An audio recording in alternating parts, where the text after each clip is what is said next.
Hello, my name is Taryn Person. I'm from Plum High School, just to the east of Pittsburgh here. This has been a pet project of mine for, I don't know, maybe 5 years now.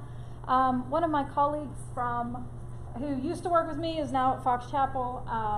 We kind of dreamed this up in our geometry class when we were teaching it.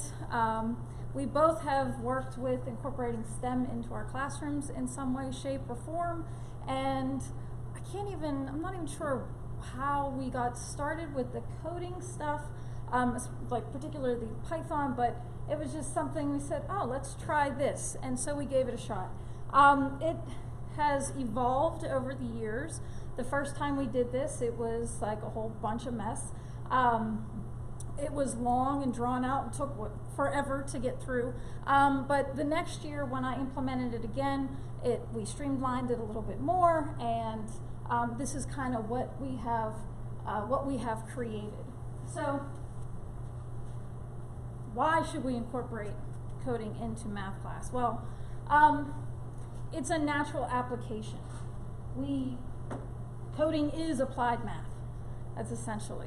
I'm a former engineer.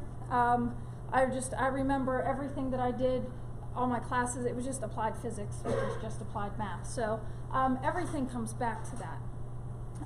You do not need to be a computer scientist to be able to do this. I certainly am not. The last actual coding class I took was like 20-some years ago. In my undergrad, I absolutely hated it and swore I would never do it again. And here I am. It's good to know, we eat, sleep, and breathe technology now. It's always shoved in our faces as teachers. Kids are natives to this. Now, how well they use the applications is yet to be determined, but they have their devices on them all the time. They're doing things with them. So it's good for them to know how the technology works from the inside out. So to give them that kind of perspective. And giving them exposure sparks interest. Every kid has to take a math class, but not every kid will take a computer science class.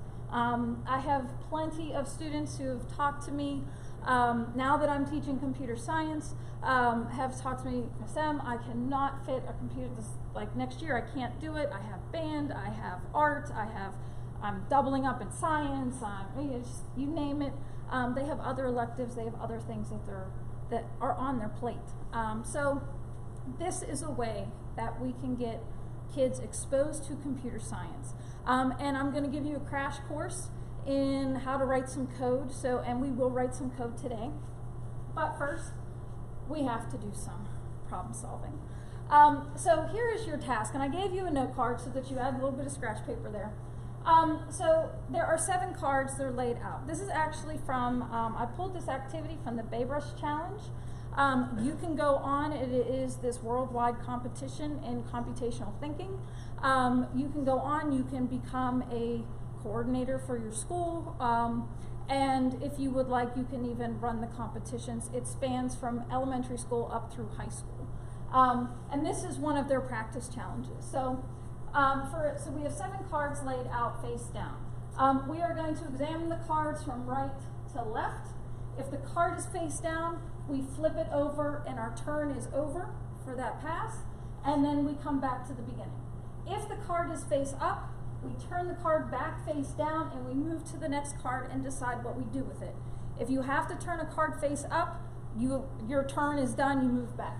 If you happen to run out of cards, meaning you run into something where you have to turn up or you get to the end of the line, you have to go back to the beginning or you are done.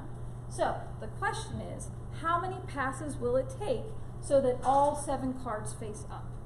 So I want you to do some thinking, do some work on that note card. On one side, on the other side, I want you to put your answer that you choose, write it nice and big so that I can see. And I'll give you a couple minutes to think about that.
about 3 more minutes.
How many of you chose A? Okay.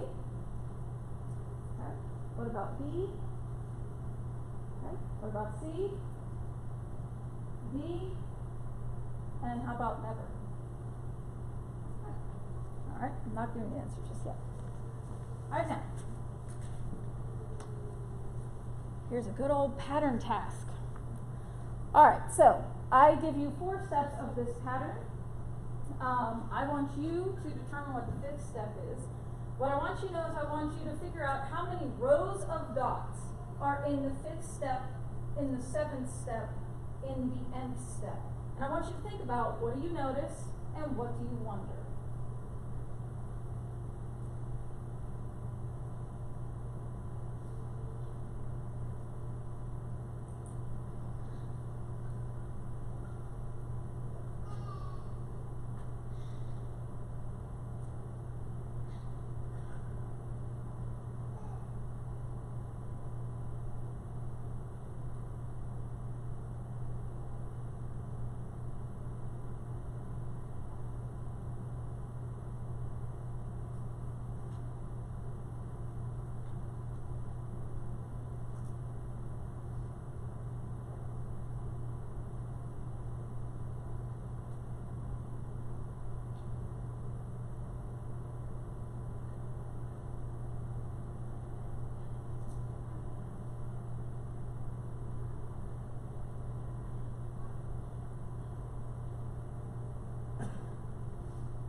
dots.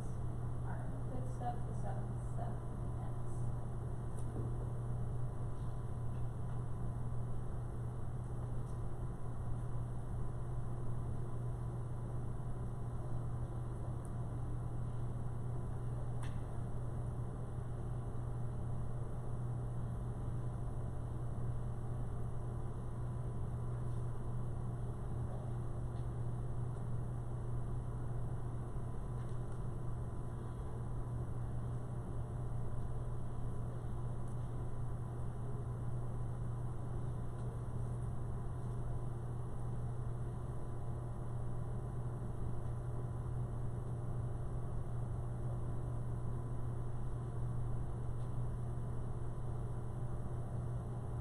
Also from that same website? No.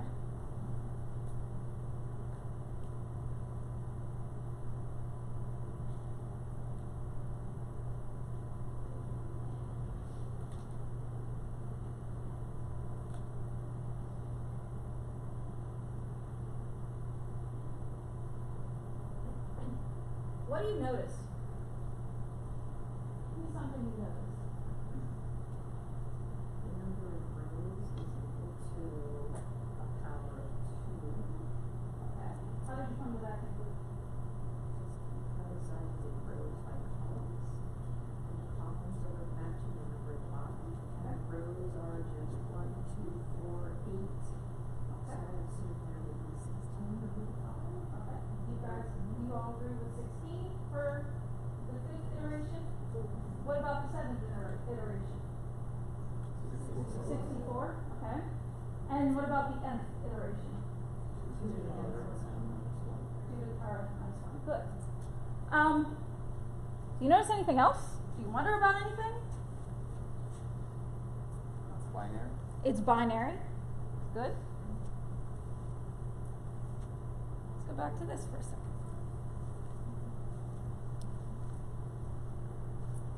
Here's a set of 7 cards. Here's a pattern task.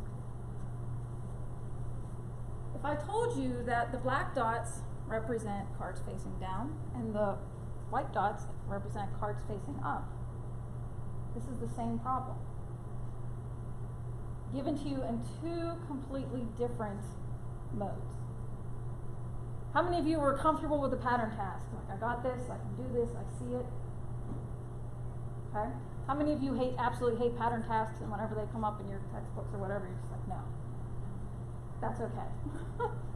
It took me until about my 7th year of teaching before the pattern task thing clicked in my head, and after I went through like intensive professional development, I always hated pattern tasks. I never understood how people saw the connections between them. It was like one of my things, I just avoided them. And then I was actually trained and learned, I was like, oh my goodness, this is it. And so now I love pattern tasks. So this is one way that we can model this exact problem. So, how many iterations will it take? How many steps will it take to turn over all 7 cards?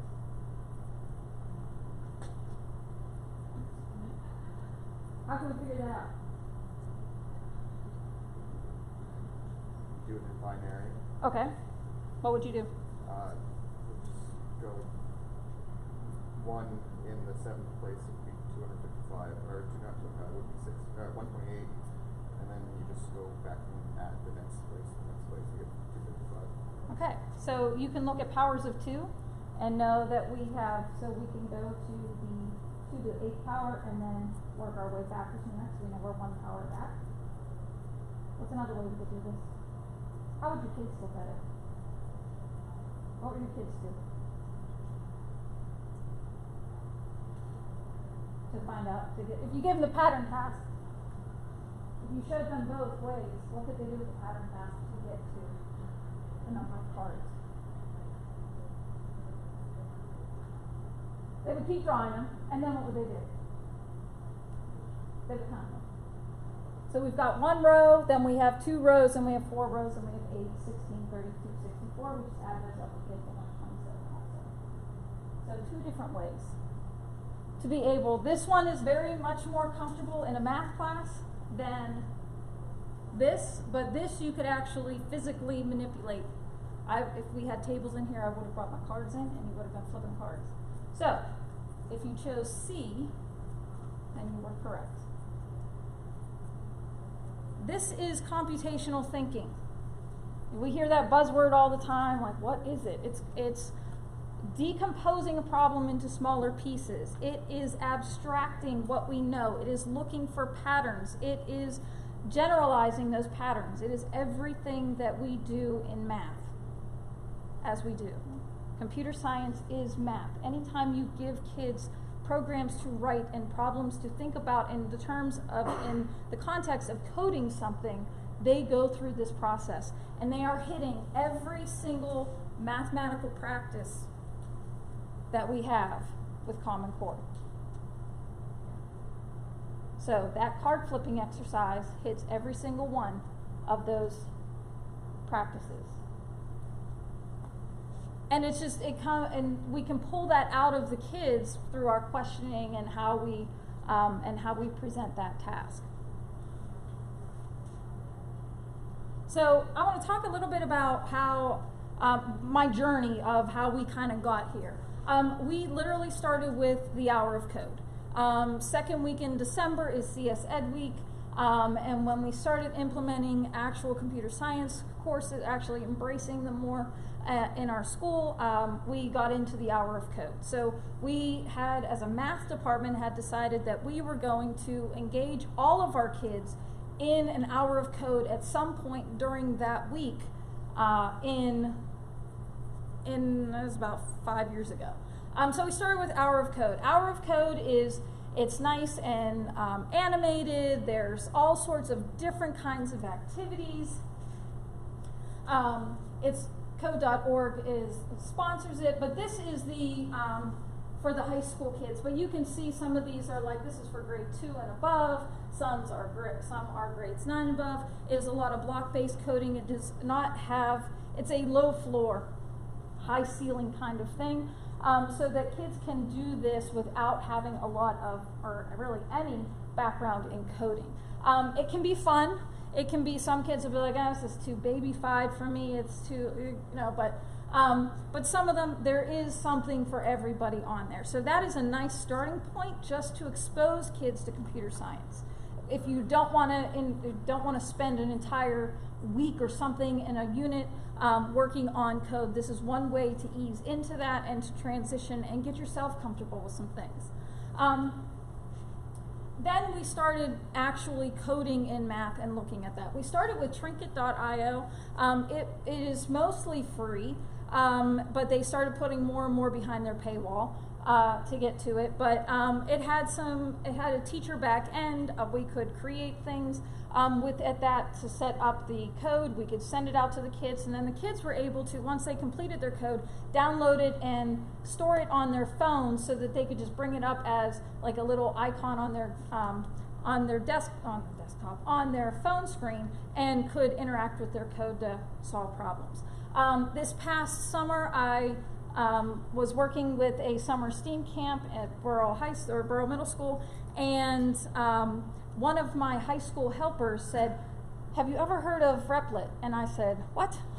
He said, "Replit." I said, "No, not at all." So he explained everything to me, gave me the website, he was showing me stuff, and I was like, oh, this is it. So we actually, this past summer and this past year, we kind of transferred all of our stuff over to Replit.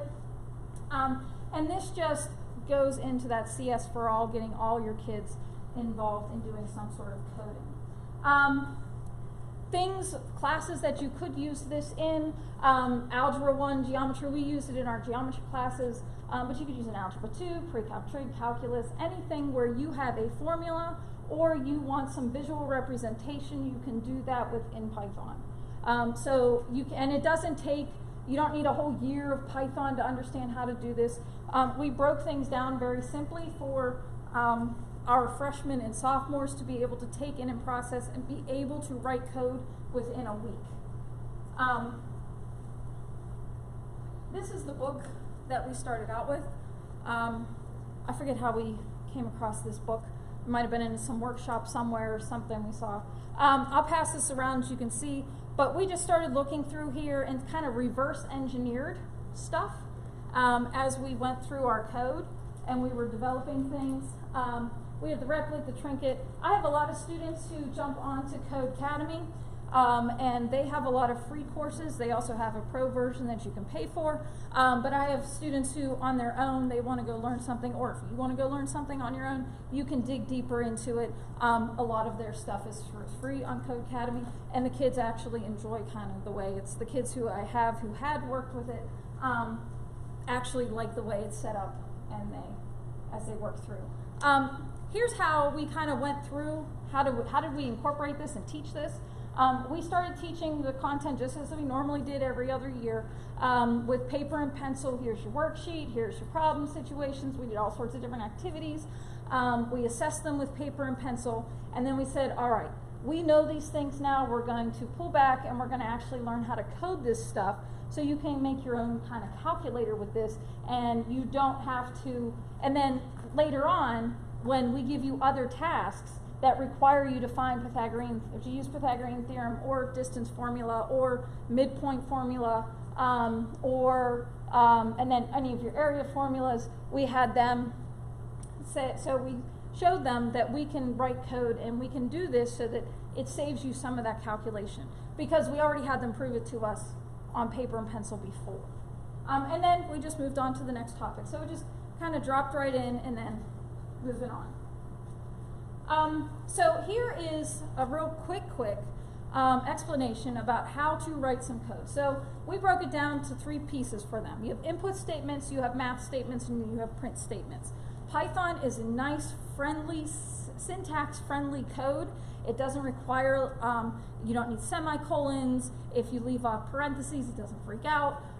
Some of the other programming languages get very picky with their syntax, but this is nice and clean and simple. So we showed them that when your input statements, you will declare your variables. We all know what variables are. And then we have to determine if we want them to be, if they're going to be decimal numbers or integers. If it's going to be a decimal, we use the float. If it's going to be an integer, we use int. And then there's an input statement, and then we actually ask the user for what we want from them. We want to be clear.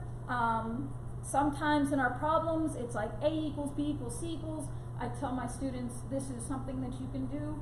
If you want A equals B equals C equals, that's fine. I said, but you do want to try to be explicit in what you want to ask kids, what you want your users to put in so they understand. That goes into the quotation marks, and we close everything off with parentheses. Our math statements, we usually have to define a new variable in which we'll store the actual math that we do. So if we're going to find the perimeter of a triangle, we're not just going to put P equals.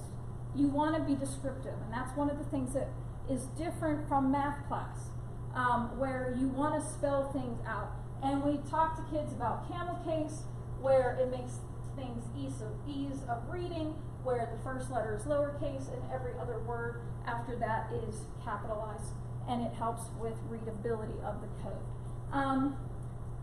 It is preference if you want to put spaces between your operations. I personally prefer that. It's cleaner, it's easier to read, but not necessary. For print statements, we always have them print this empty string here, which gives them just a break between the input statements from the user and the output that they're going to spit back to the user. And it's just a simple print, put some parentheses, a prompt for what is going to be given, and then we need to take whatever number we get, we have to turn it into a string so that it spits it out in words to us, so the computer thinks it's words.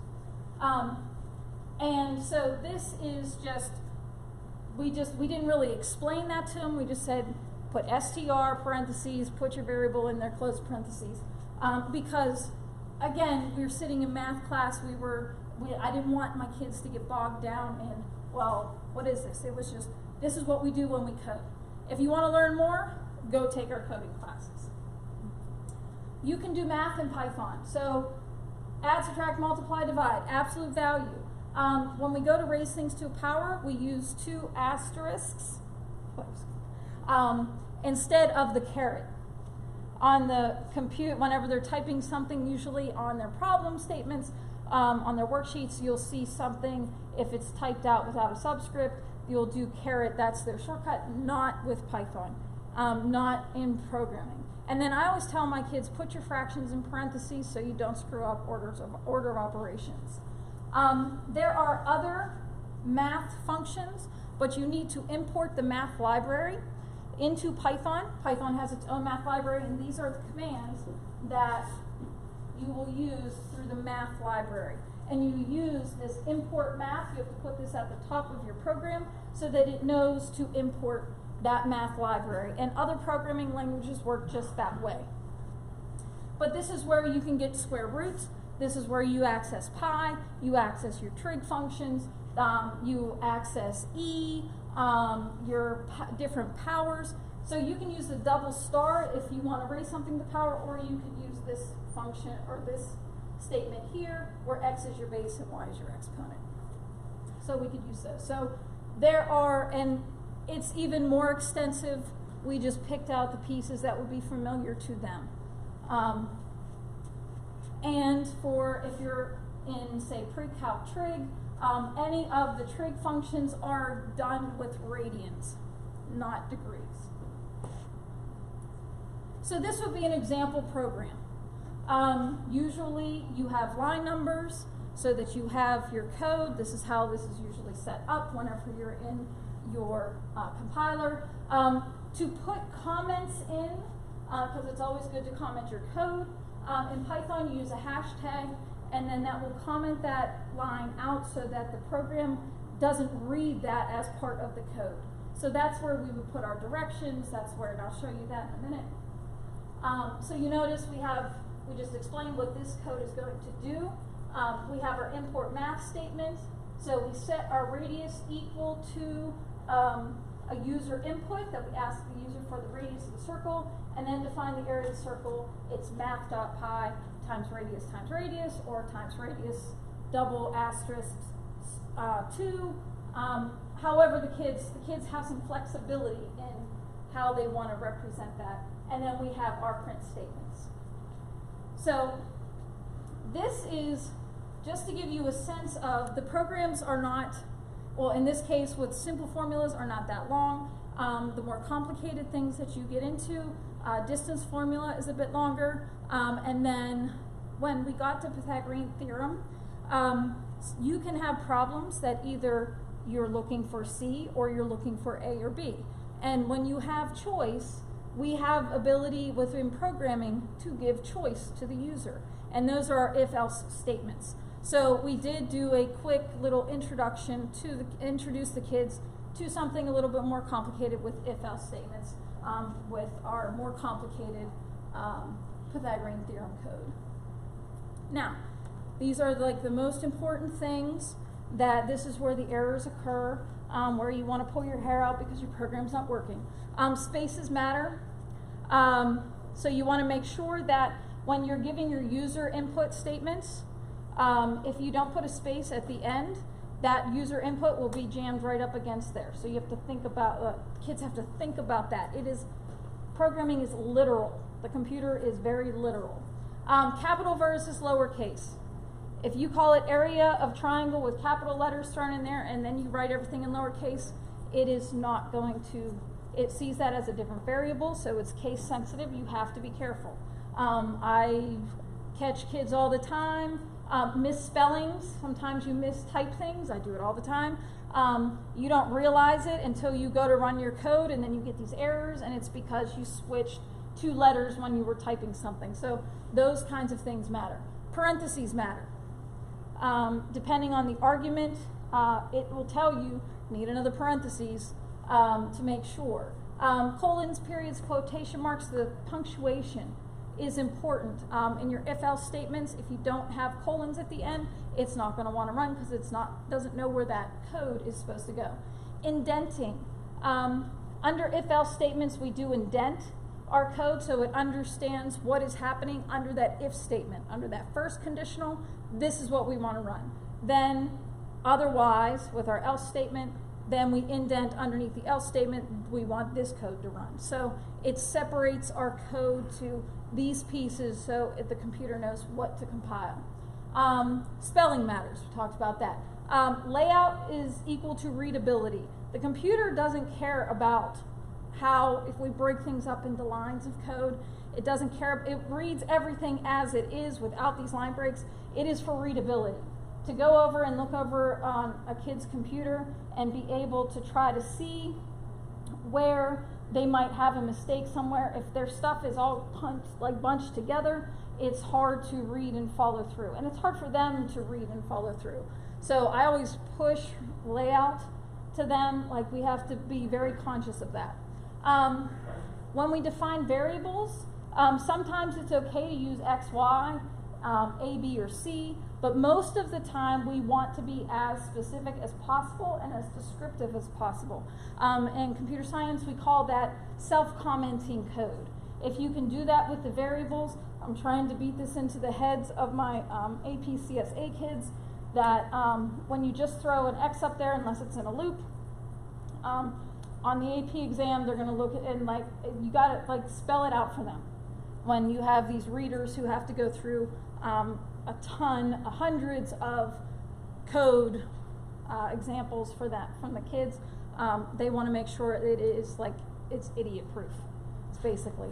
And then pay attention to the details. It's very detailed oriented. This is where a lot of kids hit their frustration level, because they when they're just working through the problems, they can be as messy as they want, and we'll go and search through and find their answers and try to go through their work. Computers don't do that. You have to be very neat and logical whenever you are working through your code. All right, so we are going to actually do some code. And I want to show you this because I want to take you into the Replit course that I created. I'm going to show you some things. And to get you started, I want to show you this. On my P&C website, I do have a link for creating the Replit teacher account, so there's a couple steps in there to get that activated as an educator. Once you are activated an educator, everything is free to you, and there's a whole back end that's available. I want to show you this Coding in High School's unit resource. This is a learning pathway that my colleague and I wrote and published through ABC Create, which is a consortium of schools in southwestern Pennsylvania. And this is on their site, but this is, I'll show you here in a second. When you click on that, this is what it takes you to. This is an entire unit, a little mini unit of all of this coding stuff that we've done, put together in a nice, neat little package for you. We go through the project overview, the adaptations. There's a link to rationale, which is a lot of this presentation. There is some introductory slides on using Python. There's a link to that presentation. There's a sample project you can look for. And then there are these 6 activities. And as you go through, they are broken down like this. We give you about how much time, the learning goals, the activities. We give you links to where you can go, and then all of the information that you would possibly need to be able to implement that. And we do that for every single activity that we have. The first code that we start kids out with is area of a rectangle. I'm going to show you that. We give you instructions for sharing your Replit classroom. We give you a suggested script if you're like, I've never done this before, I don't even know what to say to these kids. So we give you a script that you can read through, or you can just read it to make yourself more comfortable. We have what you need to set up before you even start this, and then we have what the student screen will look like, and then the actual solutions to all the code that you'll use. The nice thing about Replit is that the classroom, if you click on this link here, what it'll do is it will, what they call fork it. They will fork it over to your account and create a copy of our actual Replit classroom. So you don't have to create this coding piece. it will automatically create a copy for you to use, and it becomes yours. So you can go and edit it. And then we give how do you add students to your classroom, all of that. So we go through, we talk about Pythagorean theorem because it's still one line of code, and just working with exponents. Then we get into distance formula, which is a little bit more complicated, and we even include, they have a student packet, we have a worksheet that they can work through, that they can do a couple of problems. Now this is already, we've taught this stuff already, but do a couple of test cases so that when they write their program and they use the test cases, if the test cases don't come out, don't match on their paper to what they've done in the code, then we have, then there's something wrong. Maybe they added something instead of multiplying something. Maybe they forgot a parentheses around some fractions. So you can start to troubleshoot that. And we also created some exit passes. So this is the advanced Pythagorean theorem code, takes you through the if-else statements, and we have a code planning paper so the kids can kind of block out what they want to do with some pseudocode, so they can write it. It doesn't have to be formal code. They can just write things out. We have information on if-else statements, and then they have some more practice problems that they can work on. And then we have our contact information. The resource folder is live. You can go in there. It takes you to a Google Drive folder, and all of that stuff is in there if you just want to pick and choose. But we were really good at linking everything within the document. Now, when you're on Replit, this is what the teacher dashboard looks like. Once you have your teacher account, you can import classrooms, you can create a classroom, you can actually go on and learn some stuff. I have 2 classes that I had in my grand scheme of things. It was like, oh, I'll dig into these when I have time. One is in JavaScript, one is in Python, to go learn some more. These are classes that I am enrolled in, that people have already created out there, and that you can go through and actually learn how to code way more in depth. I created a class for my CSP, for my CSA, and then this is the one that I'm going to have you jump into, but this is what your dashboard looks like. Replit is really good with teacher back end. There is, you can set up grading on this.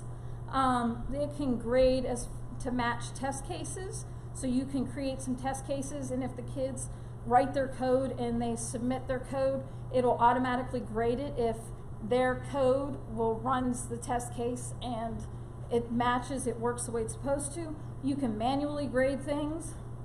I don't know why anybody would want to do that necessarily, because that's a lot of code to look through, maybe every once in a while, but not usually.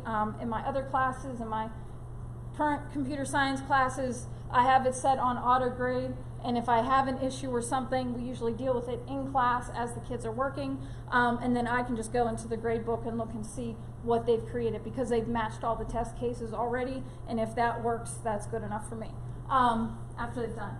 And so you have those abilities to do that. So here's what it looks like on the student side. So I set these courses up in Replit to have assignments and then duplicated into projects.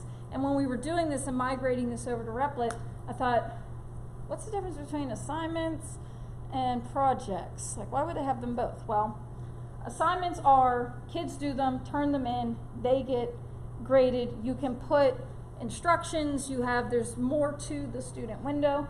Projects allow them, when they go in, the instructions aren't there anymore, and I'll show you in a minute. The instructions aren't there. You can code all the instructions as comments, but the instructions aren't there. But it forks it so that it becomes the students. So when the students leave your class, they still have their area of a rectangle formula. They still have their Pythagorean theorem formula. Code. if it's an assignment, it goes into your classroom and that's it. They don't own it. But if you go through projects, now you can't like grade projects, but if you go through the projects, they are able to, like those get put into their account and then they have access to them even when they are out of your class. So if we go to take a look at assignments and we go to area of a rectangle, so this is what you see, and this is super small.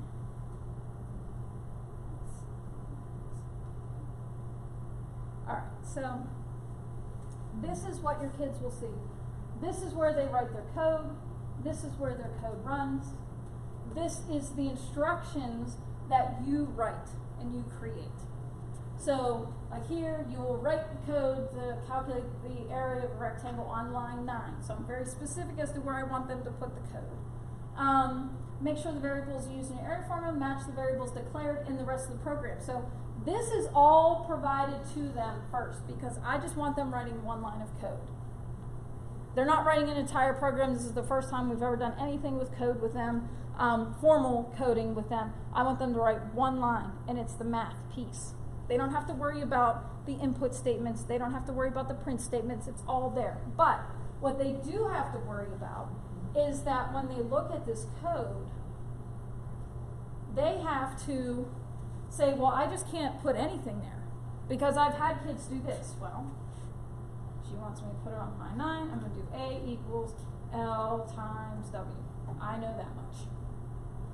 And then they go to run their code, and it doesn't work. So it'll run the code. The length of it will go 5, and we'll go 4, and then it gives them all these arrows. Miss M, what's going on? I know the area of a rectangle. Why isn't it working? Well, tell them, well, you have to go back and actually read. So this is the input. I said, go back to the input statements. What were the declared variables? This is what we have to look at. And then, so they're, oh, okay, length and width, okay. So then they're like, all right, well, I can do that. Okay, I can write length, and I can write width. Okay, that's good. Okay, I'm gonna run it again. All right, so I'm gonna try 5 and 4. Those are up, still got that. Well, here it's really, it says, area of rectangle is not defined. Of course, they don't read the error codes, most of them. That's shocking. Yeah, I know. It's not working. It's not working. Okay, well, what are we trying to print? So this is where we use we get all this stuff out of the way. So the next time we try this with Pythagorean theorem, it's they're like, oh, okay, hold on. So I'm like, well, this is our variable that we're trying to print. So this has to match over here. And so we kind of go through this just to work out all those bugs. Because, there we go. So when we go area of rectangle, and it's nice, this will spit things out. When we go to run this, and we go 5 and 4, oh, now it works. And then say, okay, well, is your answer matching what you got on your paper? And then that's good. So in assignments, they can go and they can submit that. And then that will go, and if you have it set up to auto grade, it will run the test cases, and then it'll be like, yay, they did it, good. Just give them the points. So you don't have to necessarily go in and check every single one of their programs, because that gets real old real fast. Question. Yes? Does it let them submit if there are errors in the code? I don't know. Actually, it might. It might let them submit, but what'll happen is their grade would be 0. Because they didn't meet the test cases that you had set in. Now, if you have it on manual grading, you wouldn't know that until you actually went in and checked their code. I've done some of the manual stuff with when we did use Trinket before we used Replit. I did it for some stuff, and then I was like, so I was literally testing their code and I was like, oh, this gets to be too much. Auto grading is wonderful in computer science, because then you can focus on everything else that's important. So this is what the assignments look like. Now, I'm going to show you so the area of a rectangle in the projects, this is what they get. So they still have, this is where their code runs, this is where they write their code. And then Python, you can create files, and that's way beyond the scope of anything that we need to talk about. So here, you would either give them a paper that had the directions that you had that were written over on this side in the assignment, or you can comment that stuff in. Now, I will just tell you, you can comment as much as you want right in there. The kids will not read it, even the AP kids. My son did the CMU CS Academy Python course last year, and so he wanted to do something. He's in my CSP class this year, and he wanted to do something with his create task in the Python stuff, and he was like, well, why isn't this working? And I'm like, well, did you even go back and read all the, like, CMU is great, they put all these notes in there. And he was like, oh, mama, nobody reads that stuff. I'm like, okay, fair enough. So these are AP kids. The AP kids are, he even told me, I was like, well, what do you do? He said, well, I just, like, if something's not working, I just go back and I kind of skim. I'm like, oh, okay. All right, you didn't think to actually read stuff. So, like, you have to watch. Like, even the super smart kids will be like, not working. What are we doing? What am I doing? Like, help me out. So I try to keep the comments down. Also, I sometimes find this distracting as well. It's good to have some comments in there, but it gets distracting when you're like, all right, where am I putting this line of code? And like, because it's so much to go through and read. But when we're scaffolding and we're looking at this is, it's very helpful to start that out. I don't expect kids to comment when we get to the higher level ones, or if they start writing things on their own. I don't expect them to comment this much in their code. The neat thing about Replit is that this invite button, and this is just for future, if kids want to work on things collaboratively, this invite button, when you click on it, it gives them a link. They can send that link to their partner, and then they can collaborate on their code like it was a Google Doc. Yes. Yes. They have figured out how to do that, because that was always I'm like, well, why can't we collaborate? I want everything to be Google Docs. I want to be able to do that. CMU CS Academy has also done that through their collaborative creative tasks. I'm like, CMU's done it. Code.org has not figured that out yet. Because that's one of my biggest frustrations with Code.org. Whenever I have kids collaborating on code, I'm like, well, you just copy paste it into Google Doc and then copy paste it into one single project. So we figured out ways around it. But this is nice because if you have kids that want to do higher level projects, because you will have some kids who will take off with this, and they'll write programs for everything, every single math equation that they have, they can go and they can collaborate with friends. So I love that aspect of it.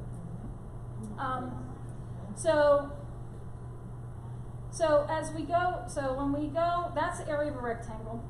I want to show you the next one I do is I do Pythagorean theorem. The reason why I do Pythagorean theorem is because now it's not just length times width. Now we have to look at how are we going to incorporate exponents and making sure they understand double star. Or I have some kids, when we do distance formula and they have to take the square root, they're like, well, can I just raise this to the 1/2 power? I'm like, absolutely, go right ahead. I'm pretty flexible if a kid's like, well, can I try to write this with one line of code? Knock yourself out. Distance formula is where we go after Pythagorean theorem. And you'll see with distance formula, you are able to, in your directions, copy and paste images. I break it down into steps. We're going to do 4 different steps. We're going to subtract the x coordinates and square the difference, subtract the y coordinates and square the difference, add the differences and take the square root of the sum. This is something like this piece right here is like a little pre-activity that you could do with kids would be like, how could we break this down into steps so that we could write the code instead of giving them that instruction? Like how would we break this down? So this one, because we're taking square roots, we have to put the import math. So I make them type that in so that they get used to that. They have to put the import math. Because we're dealing with x1s and y1s, I give them the input statements here just to show that we have a little bit more complicated input statements because we have 4 of them now. And then, I break them down into their steps. So here's we're gonna do our first step where we're gonna subtract the x-coordinates, and we gotta think, what variable do we wanna call that? So we have a whole discussion about what do we wanna call that variable? And they'll come up with all sorts of different ideas, and some of them you have to be like, no, that's not good. It's just not good. So, because some of them will just be like, we'll just call it A. We'll just call it whatever, P. And I tell them, like, you can call it pizza if you want. I said, but when you come back to this, you're going to be like, what's pizza mean? Or I said, when I'm going back and I'm looking at it and I'm grading it and you have pizza, I'm like, well, what's pizza mean? Like, I don't know what pizza is. So they laugh at that and they're like, I'm like, well, this is what we have to do. And then I have the print statements. So here I've defined what that final variable is going to be. And that's distance, because that's what we're trying to find. So the kids, this walks them through a little bit longer, more complicated problem to go. And then the last one is the advanced Pythagorean theorem. Oh, and now we're done with it. All right, let's go.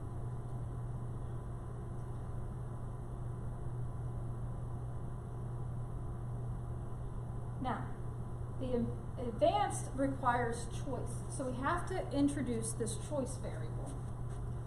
And choice, because I tell them, well, if you have, I can give you a problem to them, like sometimes you're solving for C and sometimes you're solving for A or B. I said, so we want one program, because some kids will at this point already written the program to solve for A or B. So they have two programs, one to solve for C and one to solve for A and B. And I'm like, that's awesome. They did the solve for A and B on their own. I said, look at this. I said, that's great. But here, let's put it all in one package because I'm lazy. And so we go through and I introduce them. I walk them through this one because I don't expect them to know anything about how to write if-else statements. And we walk through and we say, okay. And this is where I have the, where we have the kind of pseudocode worksheet where we kind of think through what's going to go under this if statement first and what would go under this else statement. And so I get them to go through and we do the if piece, and then I have them do the else piece. So we do the if piece together and then say, all right, you try to write the else piece. And then before they can run their programs if they want, but then we pull back together and we talk about like what exactly did we put? And then I tell them, go ahead, if you have any other math equation you can think of, quadratic formula, anything where you have to solve for some variable, I tell them, like, if you want it, now you have the tools. Now you can go write your programs. And then some of the kids are like, I absolutely hate this.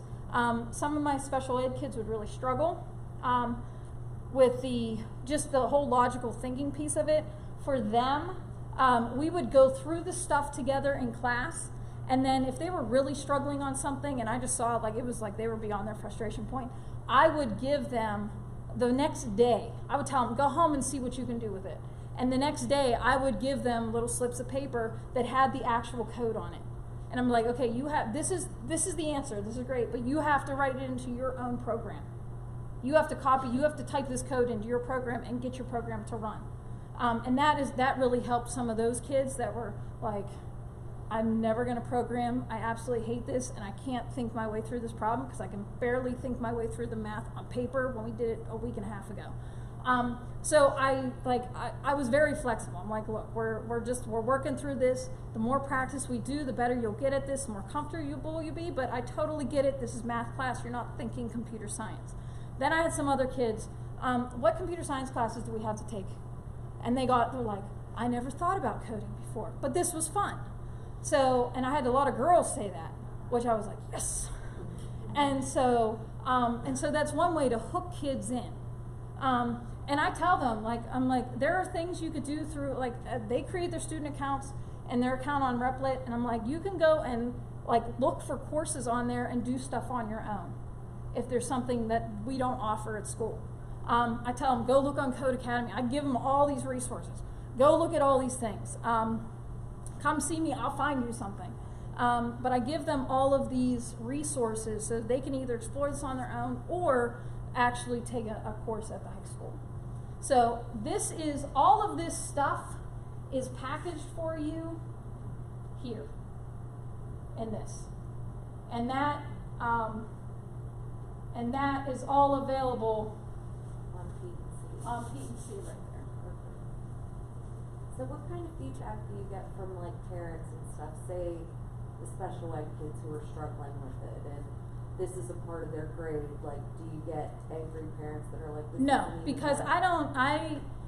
it's at this point it's more of a participation grade for them. Oh, okay. It's not so much. I'm like, I saw you trying, that was good. Like the kids who like, don't try it. Like I'm pushing. I'm like, so I'll dock some points. I'm like, you're not getting like full points on this, but because it's the expectation is not let's code in math. The expectation is I'm exposing you to this.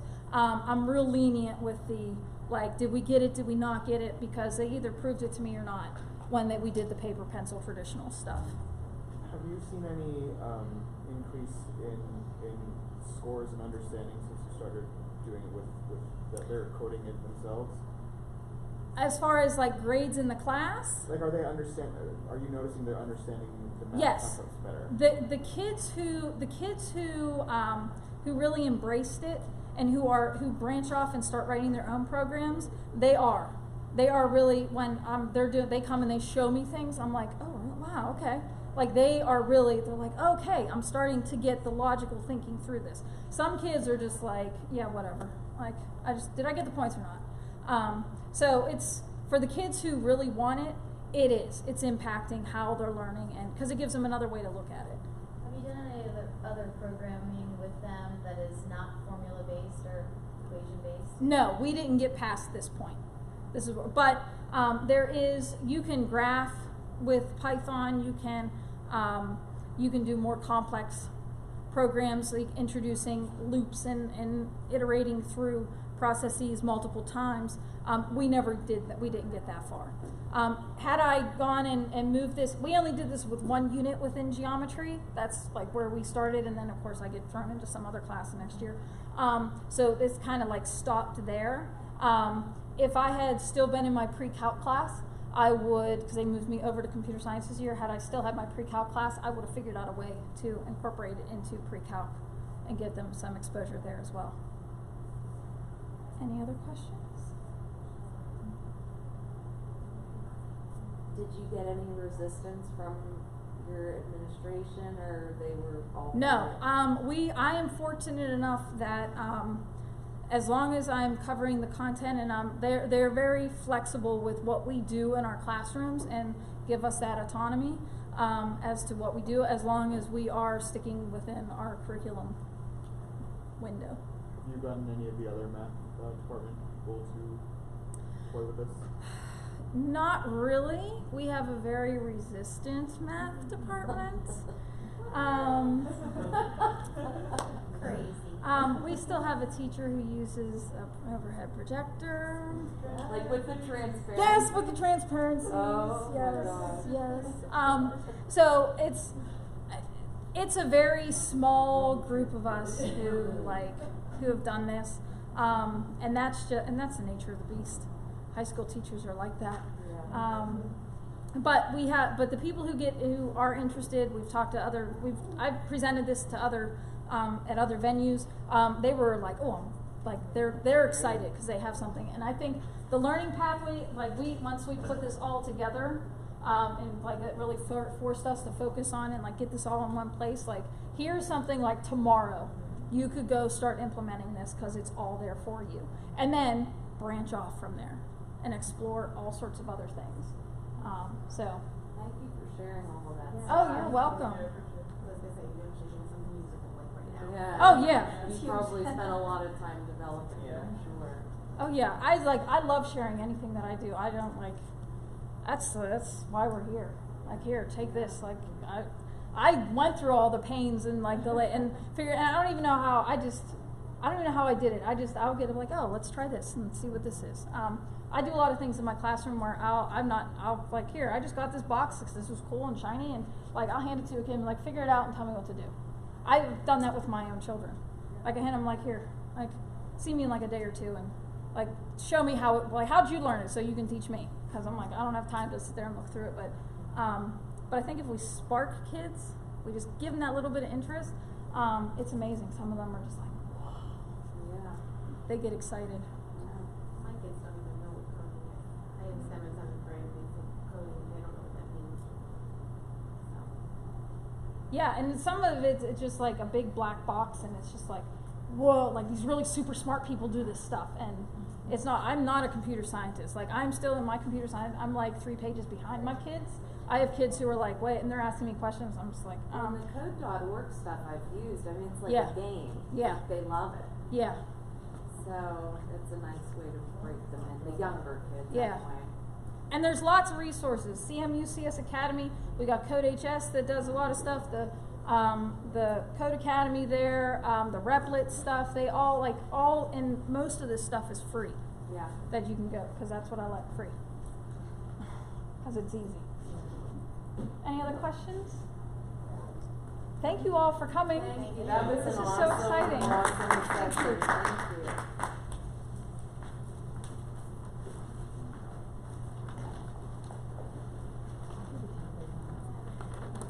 Have a good day. Thank you. You too.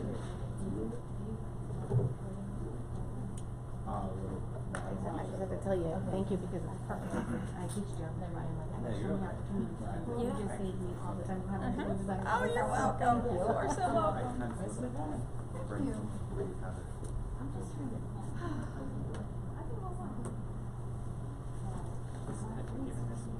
I did this once in Atlanta for a, it was TMC, teachers, Twitter manager. It's a bunch of acronyms. That is it was a conference.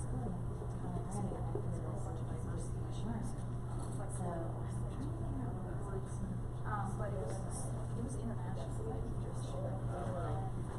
Singapore, they come from all over the place. They had it all over the country. It was Atlanta, Cleveland. So they have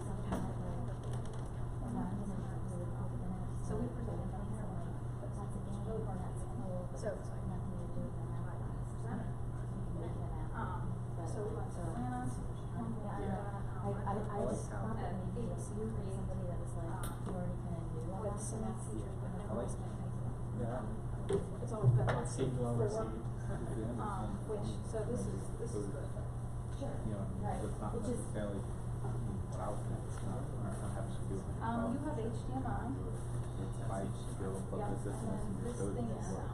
yeah. So, I think he's creative. So I'm like, see if it's I know. I was like, come up with it. You see how. I think I'm gonna start something. The thing is, yeah. I know I do some basic stuff. Take it back now. And it's just, Yeah, and then sure. that's just. You come back tomorrow, or? Yeah, I'll be back. Awesome. Like, I was thinking of doing it. Good luck with yours. Thank you. I know. Like, Well, it is so intuitive for those kids that learn how to like Exactly. but so like I remember taking a class and it was like, well, my professor just like type this and then and there's see what it like- was. That's how it was. And then I had it and now it just makes so much sense. And it did make sense for kids as an English basic, you know. But anyways, alright. I don't know, I just think for like somebody that has shit together. Yeah.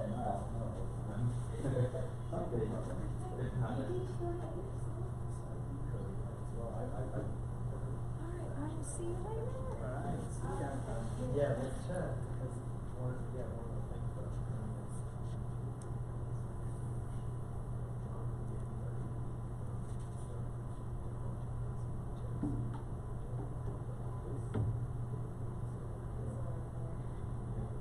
I teach pencil math, I teach math, but I don't teach geometry, I teach, I really know anything, to be honest, like, we don't have enough so there's one teacher who she's the professional, All packed up? Yeah, I got out there. and then it all comes back to me. Yeah, I don't know all that. I don't My know hotel. how to visualize it. So, It's like, How far away is Sherman? it's a 10-minute walk. So not too bad. I actually like walking. It's just me. I live 50 pounds. Fun box. Do you have a garden? It just, it's like a giant plastic case of penis. Oh, okay. It's better than what it had before, which is stuff that happens. So you had to like bury it. So when we were at 6 today, again, it's probably 10 or 15 minutes, and we're all like taking turns carrying these heavy. I would love to have like kids like do something that is meaningful to that. I like to know because chocolates are so easy to punch numbers in and not really work.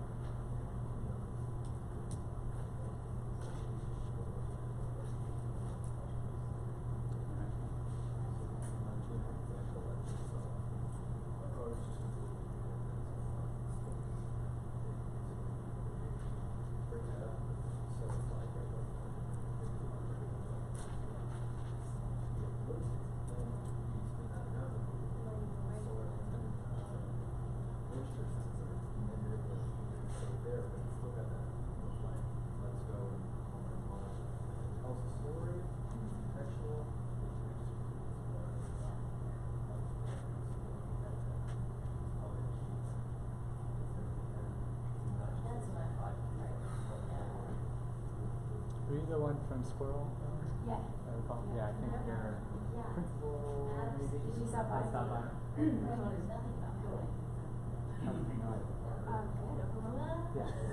But Yeah, I will definitely contact you. yeah. Do you feel like there were some takeaways? Like stuff I don't know. Yeah. Yeah, I often find like there's a lot of like interesting things to like what are concrete things like that. Yeah, yeah, I need to like. Yeah. Yep.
Yeah.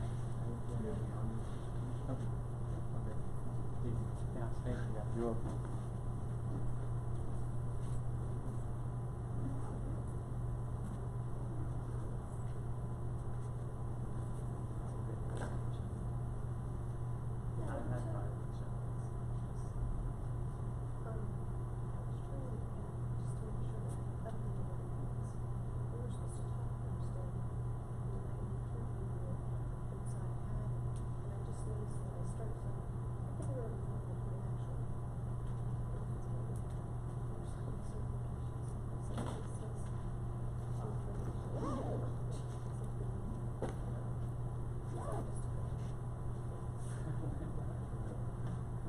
Yeah, sorry. It's been sure for all sorts of other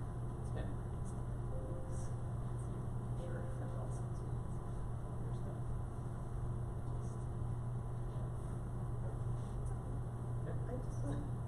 Yeah, So I took a peek thought- at it. I figured we'd have time to touch base. When I left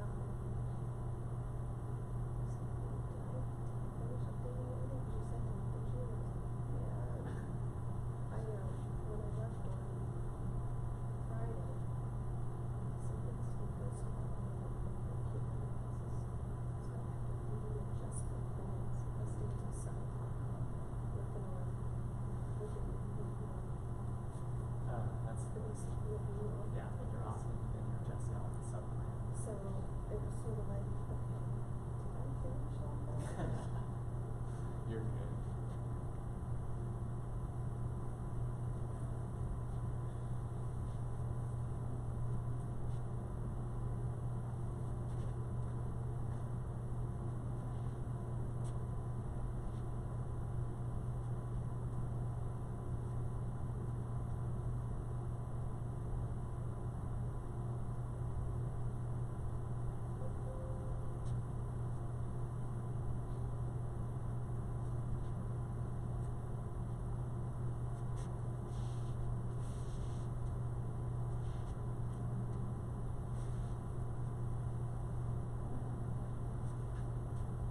Checking the email set. Yeah. Okay. Right outside the mall. If we need anything.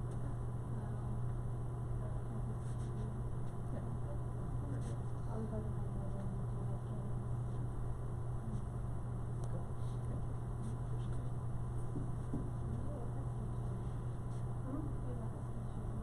Yeah, Mifflin County High School District. Oh, you're from Mifflin County too? I teach Mifflin High School. I'm new, so like, still learning. I'm at the high school. Yeah, I still don't know everything. Right across from the guys, right across from guys. I'm Carrie. Who are you? I'm Carrie Clancy. I replaced Andrew Adrian. Oh, okay. So you are really Mifflin. And I do remember seeing you, I think you had your hair pulled back when I Probably. saw you when you first started or something like that. Yeah. We don't see each other much in our No, do we? not at all. It's like opposite sides of school, opposite floors. Are you going to the thing tonight? Yes. There's 21 teachers here from Mifflin County. Are they all going? Yes, all but one. So there's Rebecca Connor. Yeah. She's here. I know. I talked to her at the welcome reception, cause I knew Becky before I started at River County at all. Okay. And I saw her at the conference last year, so, I'm hoping to hook up with the Mifflin County crew to have kind of sampled. Well, I know we're all going, we all got tickets, because last year we did the same thing we went to talk about, and it was really fun. So You guys look like you were having fun. when they put this, Group. when they put this out, it was like, yeah, we're gonna do that again, so it was, I just put it through. Somebody lives close, so he's up in, Josh Grimes, he's up at middle school. Yeah. But, all the rest of us are just supposed to, we're like, when we were here, Dash, take this off, and then put Yeah, this I'm on. gonna, yeah, back to on. Come back over. Yeah, that's really funny. Well, earlier somebody looked at this and they're like, test these. And they're like, it's the wrong color, it's Bloomsburg. And they're like, no, Mifflin County, yes. Well, I was wearing this, and then, 3 guys over there, they said to me, gosh, is it okay with you saying this? Yeah, no one's wearing a t-shirt. I don't know these people are, but they're in my district, apparently. They're all social studies for this one, Yeah, there's a whole group of, well, Cole Carter came from high school. Do you know him? Yeah. So he's here also. I was just trying to think of who else was here from high school. I think that's it. You, Rebecca.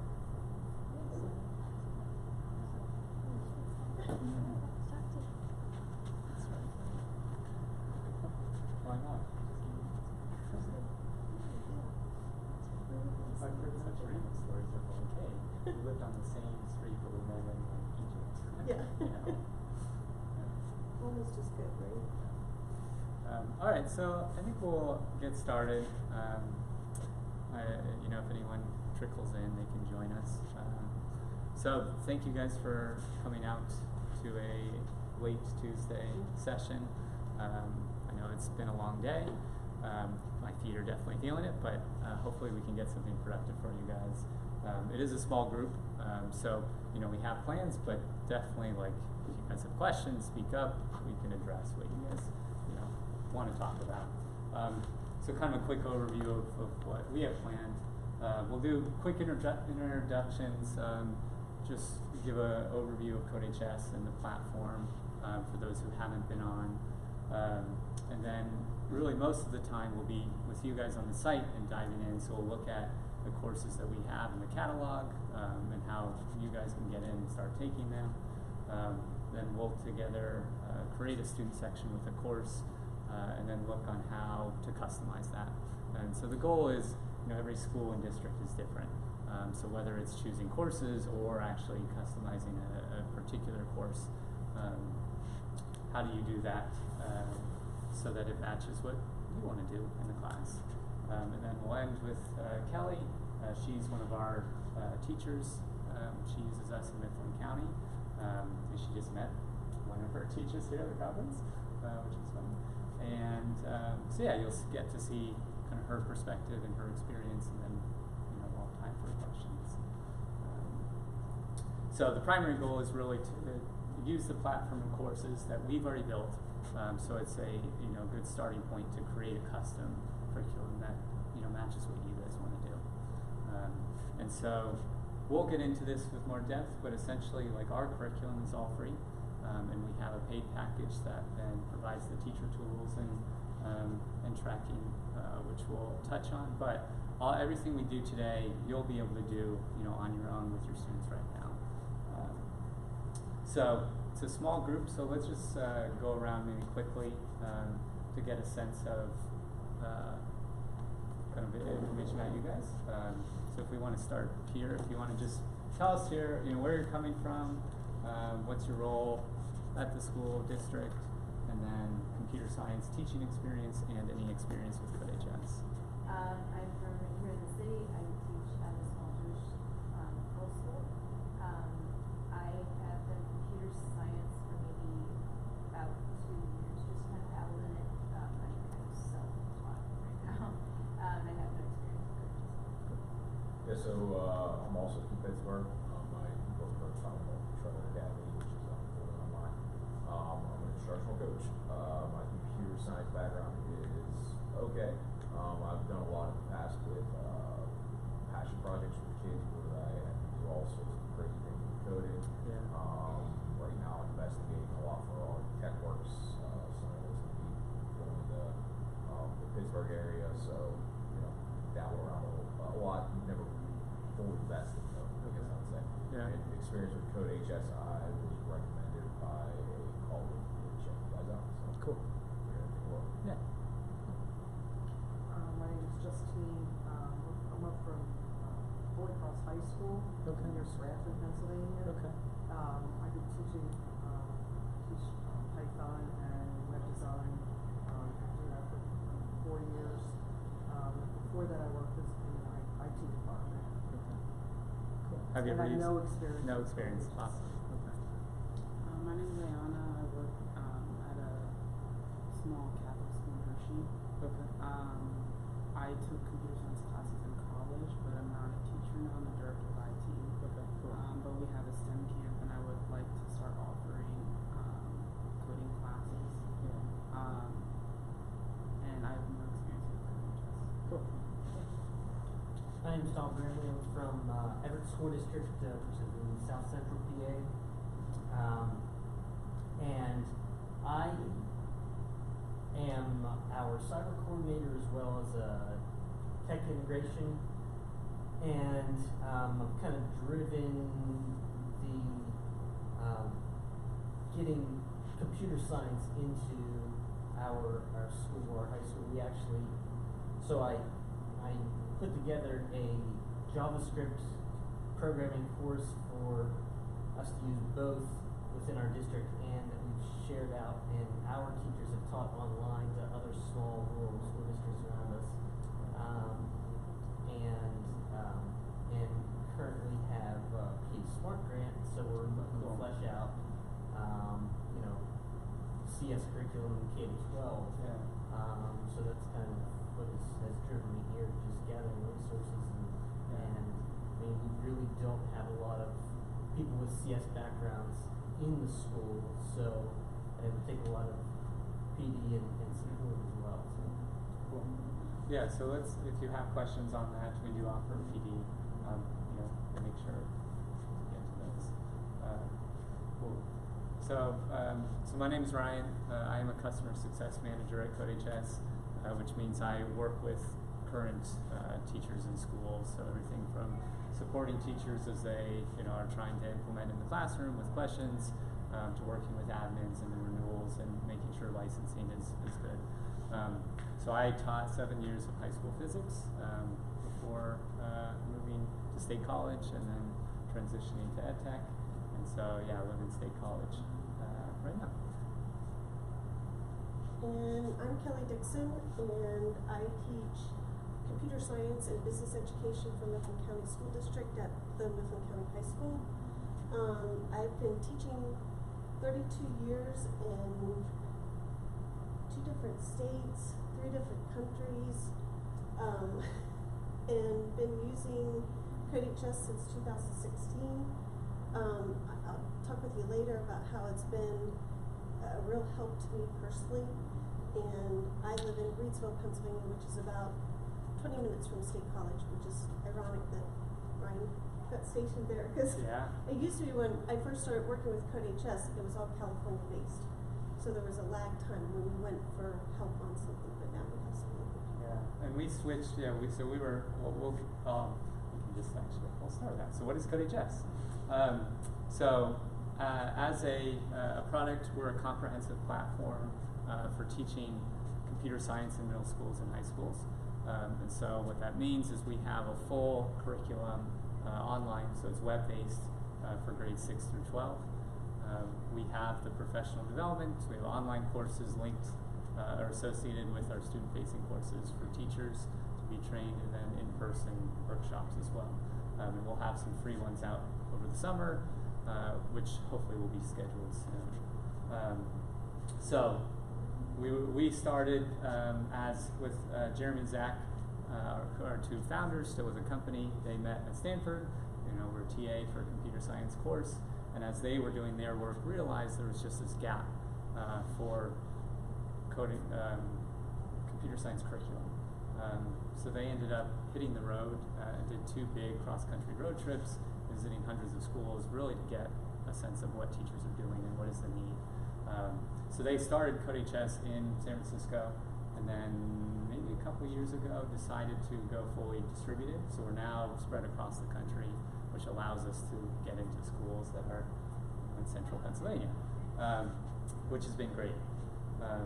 So our mission is to empower students to meaningfully impact the future, and we kind of do this through our mantra of read, write, code, where reading and writing has really been fundamental for centuries to make an impact. And we believe that computer science and coding is now among those, and really students are at a disservice if they don't have at least an exposure by the time they get to college and into the workforce.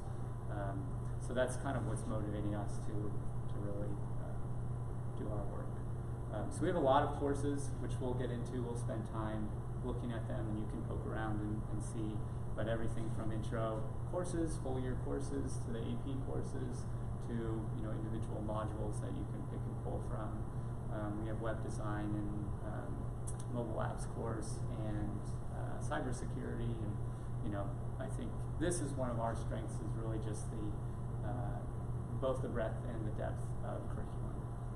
And we'll be developing a few new courses this year, which I'm excited about. An advanced cybersecurity and a second level web development, among others.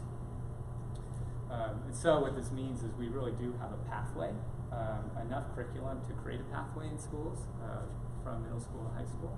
So we have a handful of districts that do that. Then we also have schools who use us, for a single course. So there's a variety. I mentioned the professional development. So we do online courses that teachers can take self-paced, but then we also have in-person workshops. And everything's web-based. So there's no software that needs to be downloaded. And I think that's a huge just time saver, not having to debug that and troubleshoot that, especially with Java, where it's a little bit harder to compile.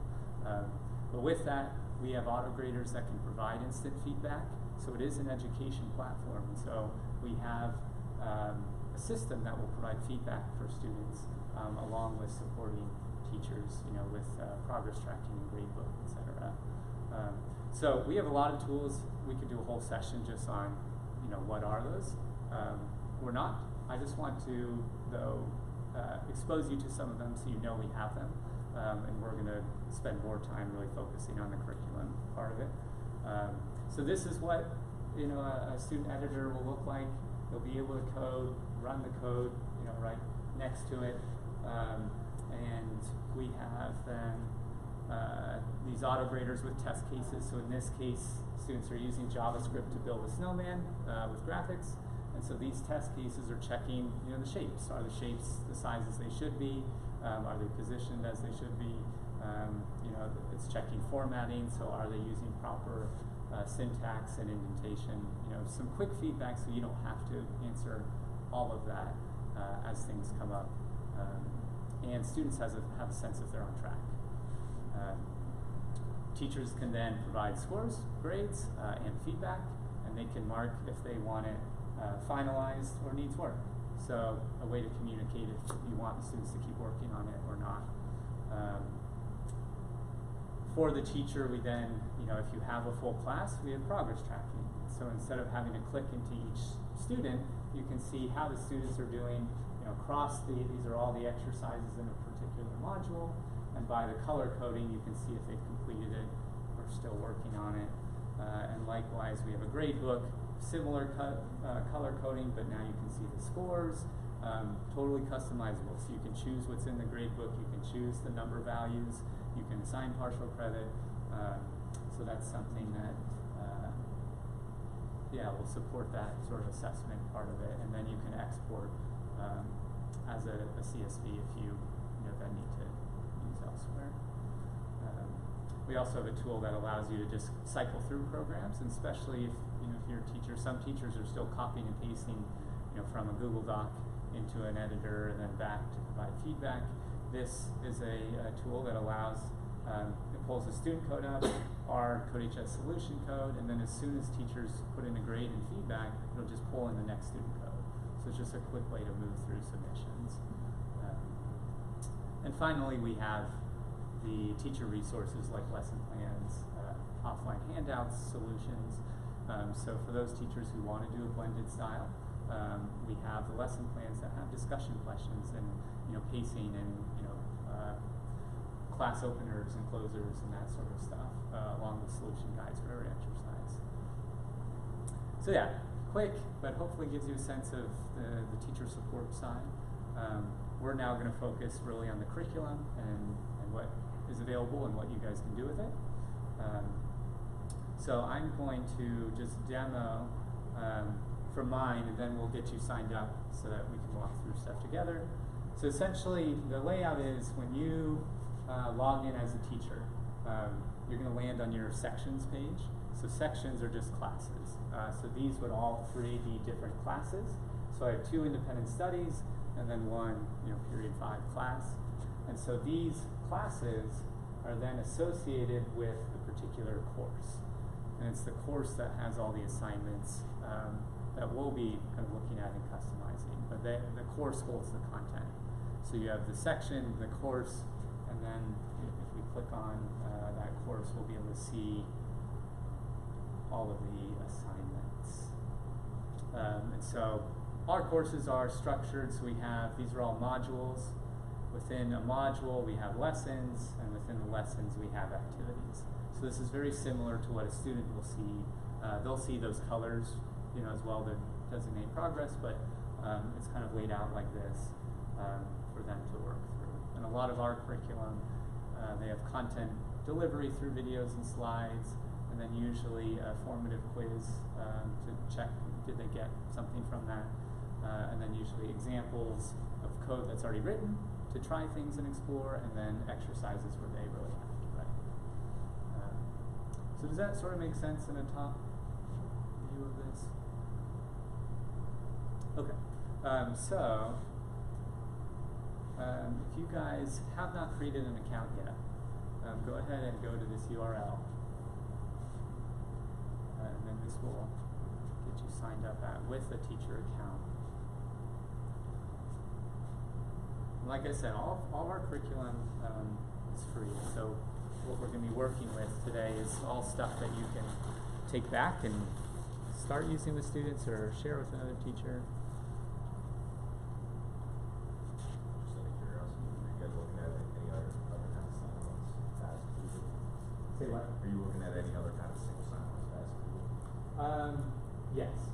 is an ongoing project for us.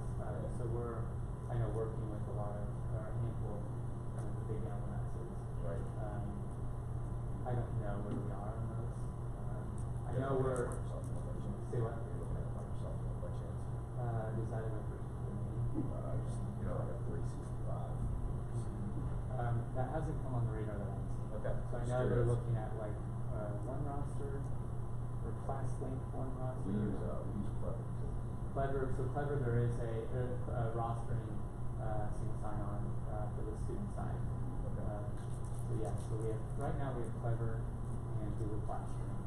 But I know they were looking at Canvas, one roster.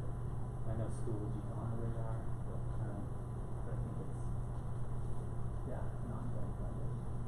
All right. Cool. Is everyone still with what's going on? Good.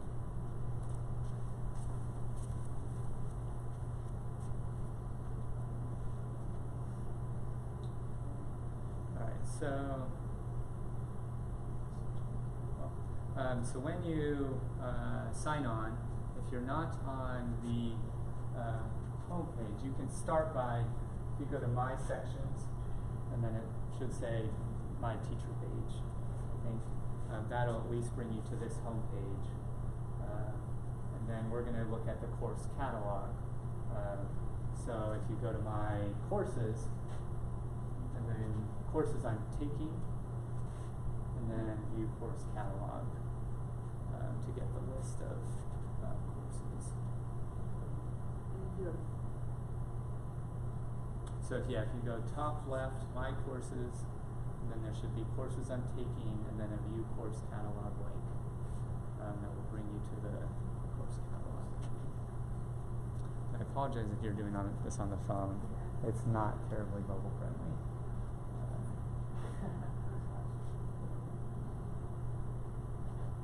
Cool. I see course catalog. Awesome. All right. So My Courses, View Course catalog. So we have a lot of courses. I think that's one of our strengths. So you can see just in scrolling through, there's a lot there. We have maybe 15 or so main courses, and then there's a lot of iterations and kind of customizations of these courses. So you can search and filter, but we have main courses. We have state-specific courses. I know as Pennsylvania's, they're adopting the CSTA standards. We're building out custom courses, and we have one. I don't know why it's not listed. We need to talk to engineering to get that listed, but that's a goal this year to really build out custom state courses. There's a lot of hour of code content in here, and some interdisciplinary things. So we're going to spend some time, about 5 minutes or so, just to explore. So if you click View Units, that'll give you a sense of the modules that are included in a course. And we also have supplemental. So one of the strengths of CodeHS is being able to differentiate. And so you have a lot of content that's not even part of the main course that you can divvy out to students whether they need extra work or more challenges. So that, yeah. So next to them where they have has golden, rainforest, what are they? Good question. Yes, so that is our way to distinguish levels. And so as you get in there, you'll become more familiar with what you're using. I think it's important to distinguish the grade levels are here, but essentially, it's our way to distinguish kind of the version of the course. So we have this is our regular level. So JavaScript is all the dog types. So Golden is our regular level, and then we have Bulldog, which is our a little more honors level, and then a Collie, which is a lighter semester level. It's something that's been around a while. I think it's a little confusing because it's if you're new to it and you're like, what is it? And I'm not new to it, I'm sorry, and I still think it's confusing. Yeah, I think it's their own little personal code. Yeah, I think they it started when we didn't have as many courses, and then it just kind of stuck. And yeah, I I keep trying to prod them into something a little more intuitive, but it is what it is. So anyway, so you have view units. Our main courses, we have syllabi for them. That'll bring you to a Google Doc, so give you a sense of, I'll just show you an example, of timing, pacing. You know, there's a course description. And so, you know, a sense of, you know, what the timing would be, and breaks down, you know, what each of these modules includes. So that's something you can look through. So all of these courses you can take yourself. So if you're interested, if you click view, or if it says enroll, click enroll, and then you can click view, and that will bring you to your role as a student. So you can see in this top right, top left, it says student now. So I can take these courses as a student. It has nothing to do with what I'm going to assign my students, but this is a way that, you know, if you want to work through courses and you know, stay ahead of your students, this is your portal to do that. I'm sorry, I missed that. Yeah, Okay, for sure. Say that one more time. If you click, so you'll either see enroll or view. Okay. If it says enroll, just click enroll, and then it says view. And so this view will then bring you to your student page for the course. But you said I could take it. Yeah. first. So this is, sorry, when I say your student page, I mean you wearing the student hat. Okay. Yeah. So this is me. If I were to work through this course, this is my teacher account, my admin account. You know, I have worked through all of this. Yeah, so you can just click through and start going through the course. And so I recommend, especially because it's free and available, you know, try it out. Get in there, start working through some of these activities, see what it feels like. You know, get through this first module. I recommend the JavaScript, specifically this programming with Carol. I think is an awesome way to teach the fundamentals of programming. You know, everything from conditionals to functions to loops, all within a simplified JavaScript library. And then it moves into, you know, more of the full JavaScript, you know, and applying those topics. So yeah, so that's from the course catalog. Just click view and you can start working through any of the content of these courses, which honestly is the best prep you can do, you know, as a teacher to check it out. You see there's a cybersecurity one, but Yep. Yep. So it's right here. Introduction to cybersecurity. So if you search cybersecurity here, it'll come up. So yeah, let's take a few minutes and just kind of look around, look through some of the courses. I'm looking for something to do the AP courses going in our school. Yeah. Computer science. Yeah. So, as far as that, how would I go about getting that? I was going to go this route. Yeah. So that's a good question. So we're endorsed by the College Board with our AP classes. And that I She can did talk that. about, because we use, one of the nice things that I found with CodeHS is the variety of courses that they offer. And so, I'm going to talk about this later as my path in CodeHS, but I currently use the AP CSP course. And then, because my class load was too extensive, we have an online program at our school, and we have students that are using the AP Java curriculum through CodeHS as an independent study. So what I really like about the platform, you have, you know, the option to do it as a blended, or, you know, to let them do it as an independent study. Now this is the first time that these students are using it totally independent.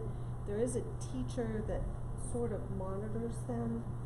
I really kept begging for them to at least give me access, and Ryan at one point was going to give me access, and the teacher who's sort of monitoring, I think wanted to keep it to himself, which is fine. But I personally think they need like that little bit of prodding sometimes, but otherwise, Yeah. So I think so in terms of submitting a syllabus. Yeah. there's a syllabus that is approved, So you can take the syllabus right from Code HS and submit that, and it will be approved. Yeah, so we're endorsed, so we submit all of our stuff to College Board. But I don't have to take any kind of special training or pay any fees or do anything like that. I mean, not from the AP side, I don't know, I mean, Pennsylvania, I don't know, Now, well, As I far did, as Code HS's, this is all free. yep, yeah, so all of the, yeah, there all is of a the. for free version and there is a per pay version, and I don't know if the syllabi are part of the free version. Yeah, cause you could still access the course catalog and still get the syllabus. I'm 98% positive on that. I started using it free, Yeah. and then, I liked it so much, my students liked it so much, we pay each year to have So access. And The there's- paid is then providing that, the tools that we went in terms of the progress tracking, having an ebook. So you can, on the free version, you can click on each student to see what is their progress, module by module. If you have a class of 40 students or 60 students in 2 classes, that takes a lot of time. And that's where we develop that teacher support. We're a small school, so I typically have anywhere from 6 to 12 students in a class, so. Yeah, I would say the schools that I work with, I have some big ones and then some similar. And I would say some go free and some go pro. And so it depends on the school, the use of it, budget. What is the pricing around? So pricing, it depends on the usage. Okay. So we have licensing and kind of packs up to 30 licenses per student, which would be at one sitting. So if you have 2 semester classes, Right. That 30 would still cover the full year's worth. And then we have site license, as that usage grows. So again, it varies. Like we really do want to work with schools, and so we have a structure. Just to give you a sense, for 30 students, it's around 2,400 for the year. So plus or minus depending on the contract. Okay. And then site licenses. I mean, there'll be a better deal than that as you grow bigger, Okay. and that just depends on the number of teachers. You guys have you're saying you work with Canvas and sign off and all that, so you have direct integrations. That's what we're building on. So you're working on that. Yeah, so we're working on the LPIs. It is going to be, our rollout is really looking at, or focusing on the big district implementations first, because of the just work it takes to set all that up. Yeah. So at that point, so there's a threshold that has the grade pass back and assignment pass back, but like the SSOs, those are available, will be as part of the normal. So, yeah. One of the things with that fee, I just researched a lot of companies, so I'm just, before I stumbled on Code HS, and with that fee, that gives you access to all these different courses. Right. So, the first year, had a senior who wasn't going to get a chance to take the AP course, and so I said, hey, if you want to go in and play with this, I'll let you. And I gave him, credit for programming too, but he did the AP CSP course, finished it in time to take the test, and passed. With me doing nothing but giving him access to that. And that was, I believe, even the free version at that time. But it's for the fee. I find a lot of benefits for me, the teacher. It's worth the money. Yeah, and So I I'm can really- share too, later if you remind me, our info page that outlines, what is free and what is part of the pro package. One of the things that comes with it is me. So it's a one-to-one contact. So any, support, it's really we're on the phone, or, we have now we just expanded a small support team that works with me. So it really is, I think, nice for teachers to be able to have one person they can call. Be like, how do I do this? Or this is what I want to do. How do I make that happen? And I love that part of my job. So. Well, if you don't mind, this isn't aligned with this, but you were talking about how you don't have a lot of teachers with computer background, and you're also an integrator. So that was, and this is in my slide, I said I have 30 years of experience. I actually have a degree in computer studies, but if you look at, it was back in the early 90s. So what happened is I had a student who came to me, they knew I had a computer background, we had lost our computer science teacher, and they said, would you take this over? And I was like, okay. Well, I didn't know how to code in JavaScript, I didn't know how to code in Python, so I was, puzzling through with what the teacher did previously until I ran into the hour of code. And that's when I stumbled upon CodeHS. And with that one activity, it was like, wow, this is pretty cool. The kids really liked it. They liked it much better than what we were doing. And so that's when I used the free version. And what Jeremy was talking about, not Jeremy, Ryan. Jeremy used to be the tech guy that answered me too. But what Ryan was talking about with that free version, you can't really see how they do individually on an assignment. You see their progress instead. But you still have different modules. So what I did is I gave them a grade for every module. So that was the way that I gave it. The kids loved it so much, I ended up still again that next semester using the free version. These students who had had a programming course with using Alice down at my junior high came in, liked it so much they completed the JavaScript curriculum and the Python curriculum in a semester. Because the great thing about this platform too, they can use it at home as well as at school. So if somebody's out sick, somebody's on homebound, somebody's, it just really opens up a lot of opportunity.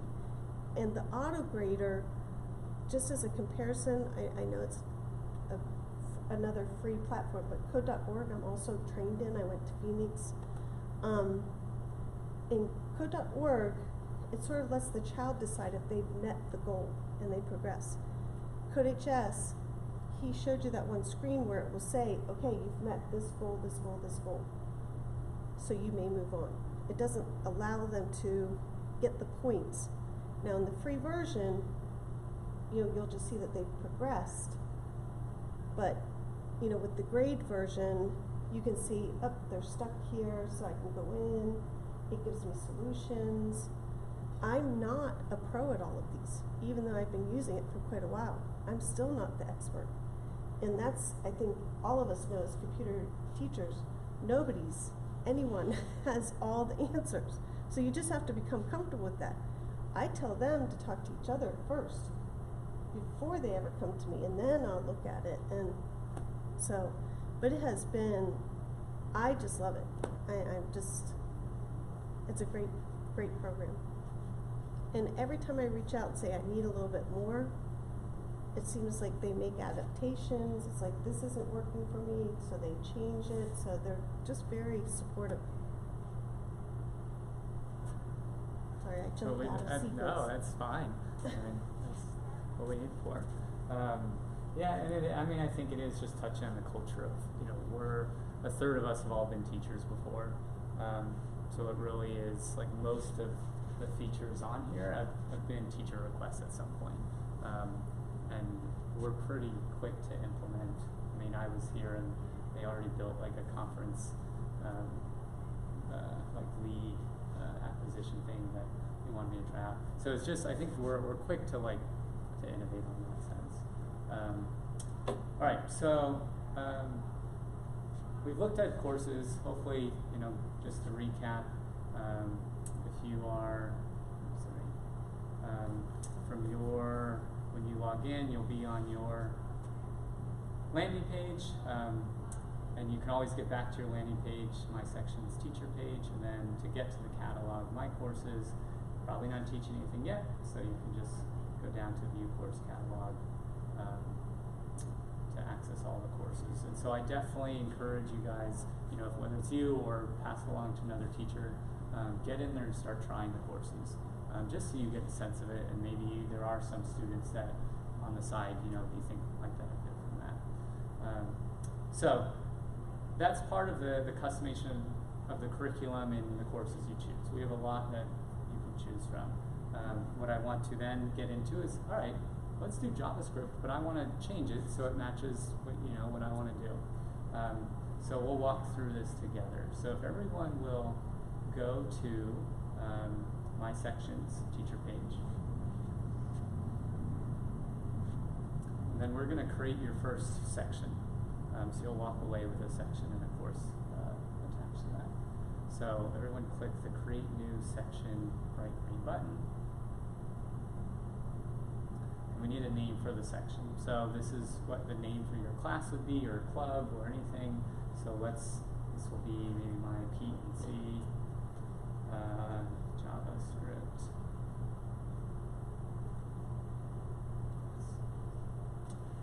And then we'll click Next. Okay. Is everyone thumbs up here? Cool. So for the most part, you'll be choosing your course from the CodeHS courses section. So here are all the courses from our course catalog. As you start creating sections, you'll have your own copies of the courses that you maybe have customized. Again, for the most part, you'll be choosing our default and then editing from there. But if you ever do create a custom one you want to reuse, you could choose those courses. So they're a copy of them are saved for you. For us, let's just choose this top JavaScript golden course. And that is now aligning our new section to the assignments in this course. And so that is the data that's happening, the processing that's happening right now.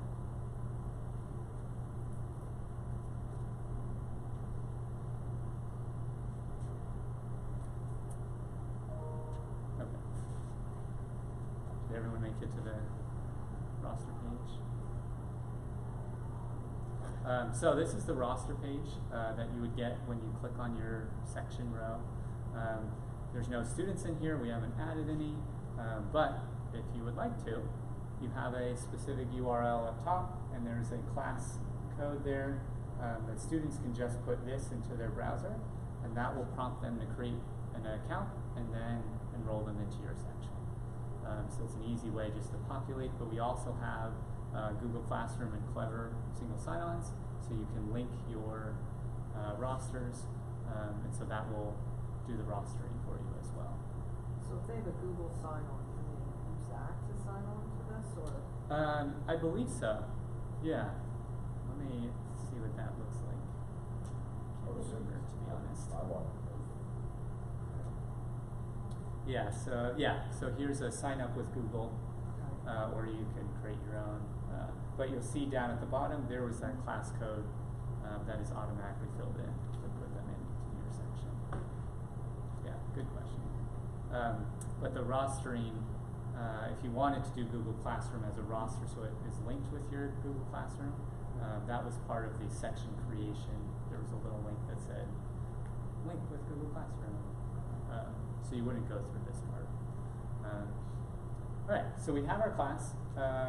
And so if I go back to my sections page, or my sections teacher page, either way, we'll now see that I have this new course at the bottom, part Introduction to Computer Science, and then here's my class that's linked to it.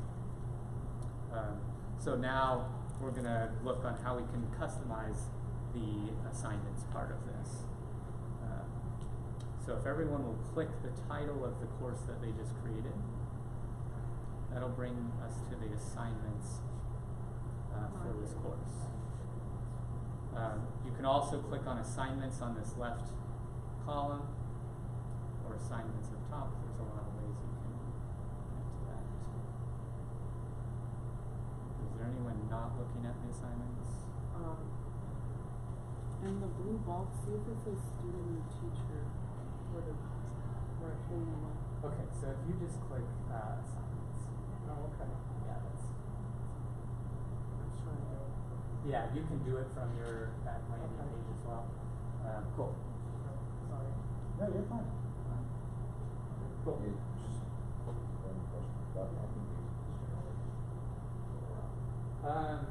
So the syllabus will be your best answer. Okay, cool.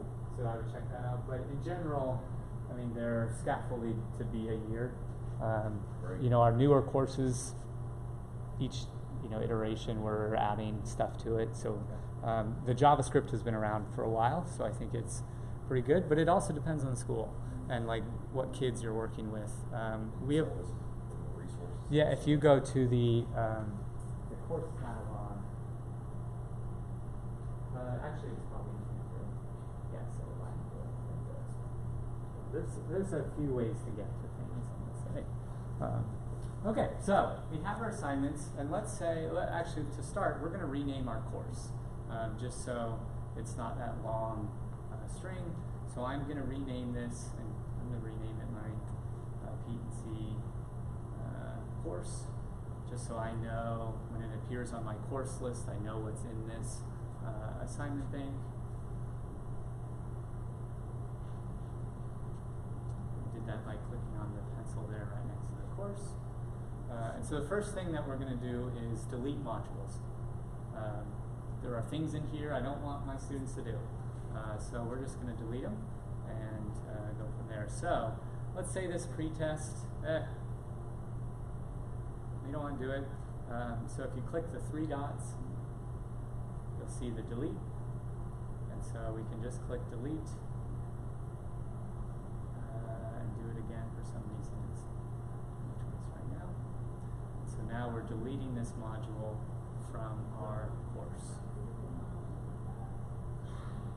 Okay. So now students would not see that module when they log in and start looking at the assignments.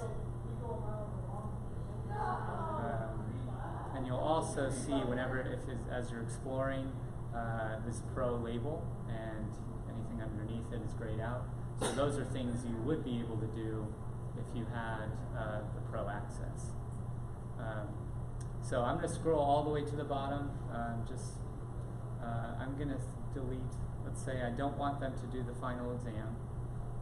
We're going to do something else. I'm going to delete that module. And let's say post-test, I don't want them to do that as well. We're a project-based class, and we're not as interested in the multiple choice assessments. So already I'm taking what is a default CodeHS course and starting to modify it. So the next thing we want to add content to it. So if you click Add Assignment here on the top right, that'll bring us to the bottom of the page. And there's a variety of ways and sources to add assignments.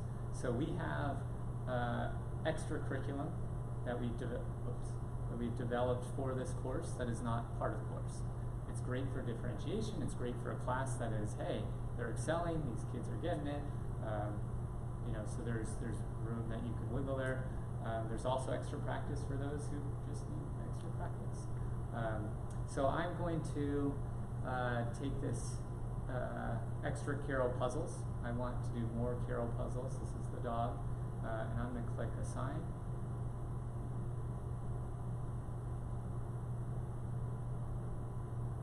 And so now down at the bottom, we have this new module, Extra Carol Puzzles, with a series of challenge problems that I'm going to have my students do at some point. Now, did you have a question? No. Okay. So one thing with Pro, you'd actually be able to move the module. So if we wanted this extra Carol module to come, after the Carol Challenges module, you could actually move it. So from the student perspective, it's just a natural flow. For the free, you don't have that sort of customization, but at least you can add it there. And you'll just tell your students, scroll to the bottom. I added a new module for you to do, So I think, whereas with Pro, you can communicate a lot through the platform.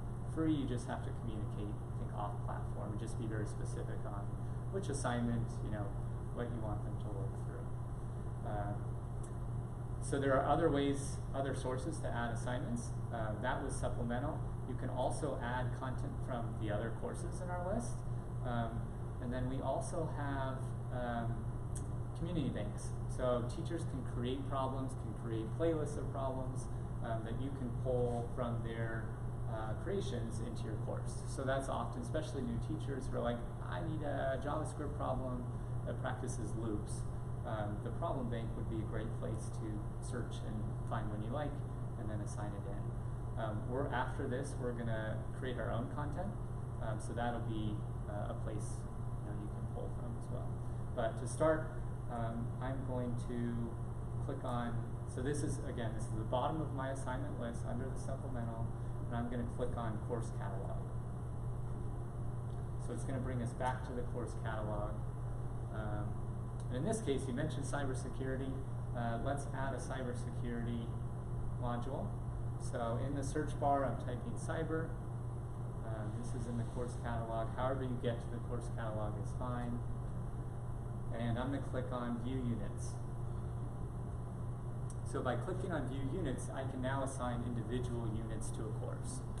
So in particular, let's say I want to assign the digital citizenship. My kids need to see this. This is important content. What does it mean to be online, both creating and consuming? So I'm going to assign this module. And now I have a list of my courses, and this is why the course name is important here. So I can see down here at the bottom, that's the course we just created, and it says that it's being used by that section that I just created. So I know where I'm actually putting this module. And so I can click Assign, and that's now added that module to that course. So if I exit out of this, and I'm going to go back to my assignments page. If we go to My Sections now, because you created a section, you can just go straight to the section you just created. So My Sections, P&C JavaScript class. I click that. There's my roster page, and from there I can click Assignments. And there's my assignment list, and all the way down at the bottom, there's that digital citizenship module. Again, if it's pro, I might move it somewhere else, but it's in there. I can work with that. In the pro options there, where you can add a lesson into a unit, what kind of stuff can you add in there? File types? Great question. And I did not pay him to ask that question. So that's what we'll get to next. Okay. Are there any questions just with? Yeah. So do kids have to finish one before they go on? No. So we don't. The content is not locked down based on what they've already completed. So they'll see. So if you're curious, if you scroll to the top, you can switch to student view. So what would your students in this section see? So they'll see this, they'll see 0%, and they can just kind of work through. They'll get this color coding, which basically starts gray, they haven't opened, yellow, they opened, green, they submitted, dark green was finalized, and some green and stuff in between. So they'll see the color coding as they're working through stuff. In the Pro Tools, you have the ability to lock down curriculum. So you could say, all right, well, everything's locked down, but I'm going to open up a few lessons at a time, or a lesson per week, or however you want to do it. So when I'm working with teachers, I often suggest that and say, let's lock everything down to start, before you figure out how you want to approach it. If you want to let students loose, or if you want to control, maybe open a module at a time, or something like that. So that Pro Tool allows teachers to both to lock it down. And you can also schedule when it opens up. So I had a teacher that's here and set assignments to open up at specific times this week when the class was meeting. So they couldn't do it ahead of time. They had to show up to class, and then it was available. So yes, good question. Cool. Any other questions on general assignment list, adding, deleting modules? You can also, of course, add, delete. I'm in the student view, so I need to switch back to the teacher view up top here. So you can also delete, individual lessons or activities, if I wanted to. So basically, any of our course building ability that we have as a company is available to teachers. So whatever we've created, you can create yourself. And so that kind of answers what resources, or types of assignments Okay. Good for this? All right, so let's create original content. So if we go up to, but if we go up to Toolbox, and we click on the Create tool, Toolbox, Create.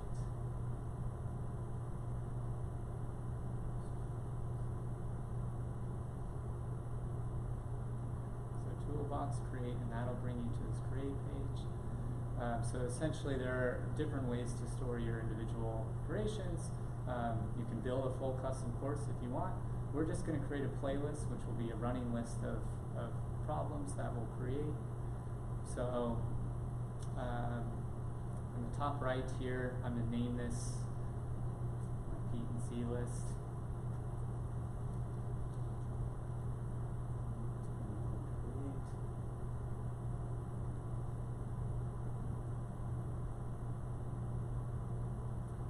Will bring me to the playlist. So there's some settings here that you can alter. Just with time, I'm not going to get into all of it, but essentially this will be added as a module to your course. So if you wanted to change the icon, and put something custom, you could do that. If you wanted to change the playlist name, you could do that. But we want to add an activity. So if you click in this top left box, and let's name this activity. I was watching the last session, who was doing math in her Python class. So let's do a math exercise. So I'm going to do, let's say, distance calculation, or distance calculator. How about that? And then press enter. So the first question was, well, what type of activities can you create? So these are the types that we currently have. Exercises are with coding things that students will complete. Examples are pre-coded examples. We have quizzes. Right now they're multiple choice, but we're going to be really diving into that this year as a company to flesh that out. So you can create your own quizzes. You can put in video resources. So if you had an external video you wanted them to watch. Free response, if you wanted reflection pieces, or hey, what was challenging, or how would you improve this type questions. I personally, like if I were teaching, I think having the exercises, short formative quizzes, and free responses, to get students reflecting and thinking about conceptually what's going on. So for now, we're going to do an exercise for this calculator. I want it in JavaScript. And the program type, I'm going to use console because I just want it as text. I don't need graphics. I don't need Carol. So this is just going to be a console activity. So I'm going to create the activity. I know we're approaching time. I want time for Kelly. So we'll just do this quick. Description. This is what students will see when the problem loads. It's the instructions. So we'll just write quick. Create a function that calculates the distance between 2 points. And then click Save Description. So let me just preview this activity. There's a green button on top that will preview it. So there's the instructions that I just put out. Create a function that calculates the distance. Let's go. And now we're at the student page. So students click on the exercise tab. They'll see your instructions again. So you have the option in this creation if you want to put in starter code. So maybe you want the framework of the function to start. You could have that self-populate here, and now they're filling in values. Or if you want to do a debugging problem, you put in some wrong code, and then they have to now fix the problem. So there's really some different ways you can approach this, and then of course they can run the code here. And solution code would just be for your reference if you wanted to keep track of that. So I'm going to leave it blank for now. Or maybe for the starter code, I'll just put, write function here as a comment, and then I'll put, I want them to call the function. So I'll just provide some scaffolding. So now when they load the program, they'll see that as comments, in that editor space. Okay, so You can individually assign just this exercise to your course, like we did before. But I want to assign actually like the whole playlist. Let's say I created like a free response problem and a quiz, and I have a list of exercises I want to add all at once. I'm going to go back to the playlist here, back to playlists, and I'm going to assign this entire playlist. And again, I'm going to choose this course. And now I'm going to go to the course just so we can see what was done. Kelly, take over there. So this is my assignments page. You know, here I deleted the pretest, my course, all the way down at the bottom after the cybersecurity. Here was that custom module, the custom lesson, and exercise. So this is my favorite part as a teacher because you can really pull in, you know, create your own content and make it unique. And it's pretty quick to do. Like I was working with a teacher who wanted to do warm-up questions, and so he just had a warm-up module, and he would just date it, you know, with the date for the warm-up, and he would direct the students, and it was sitting at the top of the course, and so students would just go in, click the date, and then they have free response questions or a coding exercise to start class with. But for that to happen, we would talk again. We'd move it to, yeah. You have that in the first round, right? Yeah, Okay. yeah. Just curious. Okay, so I know we're right at the end. Kelly, I'm really sorry. I know we had a little time there. I don't know if you wanted to add anything else. Well, no, I just, and this is where I said I had a slide about this, but, so I have a very, like many teachers, I have a wide variety of different subjects that I've taught. I've been teaching for a long time. The one thing I wanted you to focus on this slide is, you know, I have 3 degrees. I started off with elementary education. I got an associate's degree in computer studies while living overseas, and then I went back and got my master's degree at Ball State in technology education. But if you look at the years on that, it's been a long time, and so I just started teaching programming a few years ago, and I don't know how to go forward there. You can just click there. Thanks. So, in 2013, I was transferred from our Mifflin County Middle School up to the high school. And a few years after I was there, a student I had had in middle school said to me, hey, could you bring back our computer programming? And then specifically, he wanted the AP test to come back. So I happened to take over the courses. I stumbled on to the free version of CodeHS in 2016 through the Hour of Code. We started using it in December. In the next semester, I went ahead and took the students, put them in with the free version. The students were able to, you were asking about the timing of how long the courses last. I will tell you, like they say that it should take a year, but I allow my students to work at their own pace. I believe if they want to do more, they should be able to. And one of the things I love about it, especially in the JavaScript course, there's lots of supplementals that you can add in. And they kept asking me for more, so they completed JavaScript in 9 weeks. And then in another 9 weeks, they did Python. So, well, I take it back, they completed Python first in 9 weeks, and then JavaScript ends up with this breakout game, so they really wanted to work towards that and finish 2 courses in a semester. But then from there, then we ended up purchasing the Pro version. So I currently use Intro to JavaScript, Intro to Python, Web Page Development, APCSP, and APCSA. And the people that really could speak to you about this, if they could be here, are my students.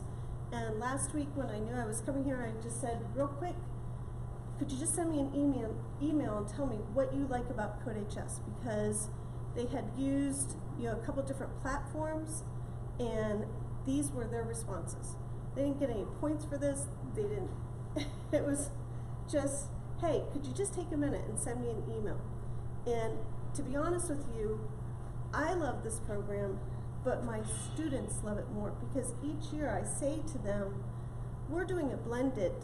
In my APCSP, we use a little bit of the code.org and CodeHS, but we always seem to fall back on they really enjoy the CodeHS platform. I love it. You know, they get their instruction off of a video, it's not reading text. You know, then they have exercises where they show them examples. Then they challenge them to do their own exercise. So the kids just love it. They say they feel like they're playing a game, but they're learning really good stuff. So anyway, so that's it from. Cool. Yeah, and thank you guys. I know it's at the end of a long day, so appreciate it. If you, I have stickers, pens, and cards. If you want any of those, let me And know. I'm in, you said you were in Hershey. I'm in Mifflin County, so I'm not that far. Where's that at? Lewistown, 60 Oh, minutes away. okay. So Yeah. if ever you want to get in touch or Okay. anything. Alright, thank you. My grandma lives in Belleville. Oh, So I, like, know okay. You know exactly where where you're I at. am. Then. But yeah, I mean, if you all want any more information from the teacher's point of view or students, Yeah. I'm glad to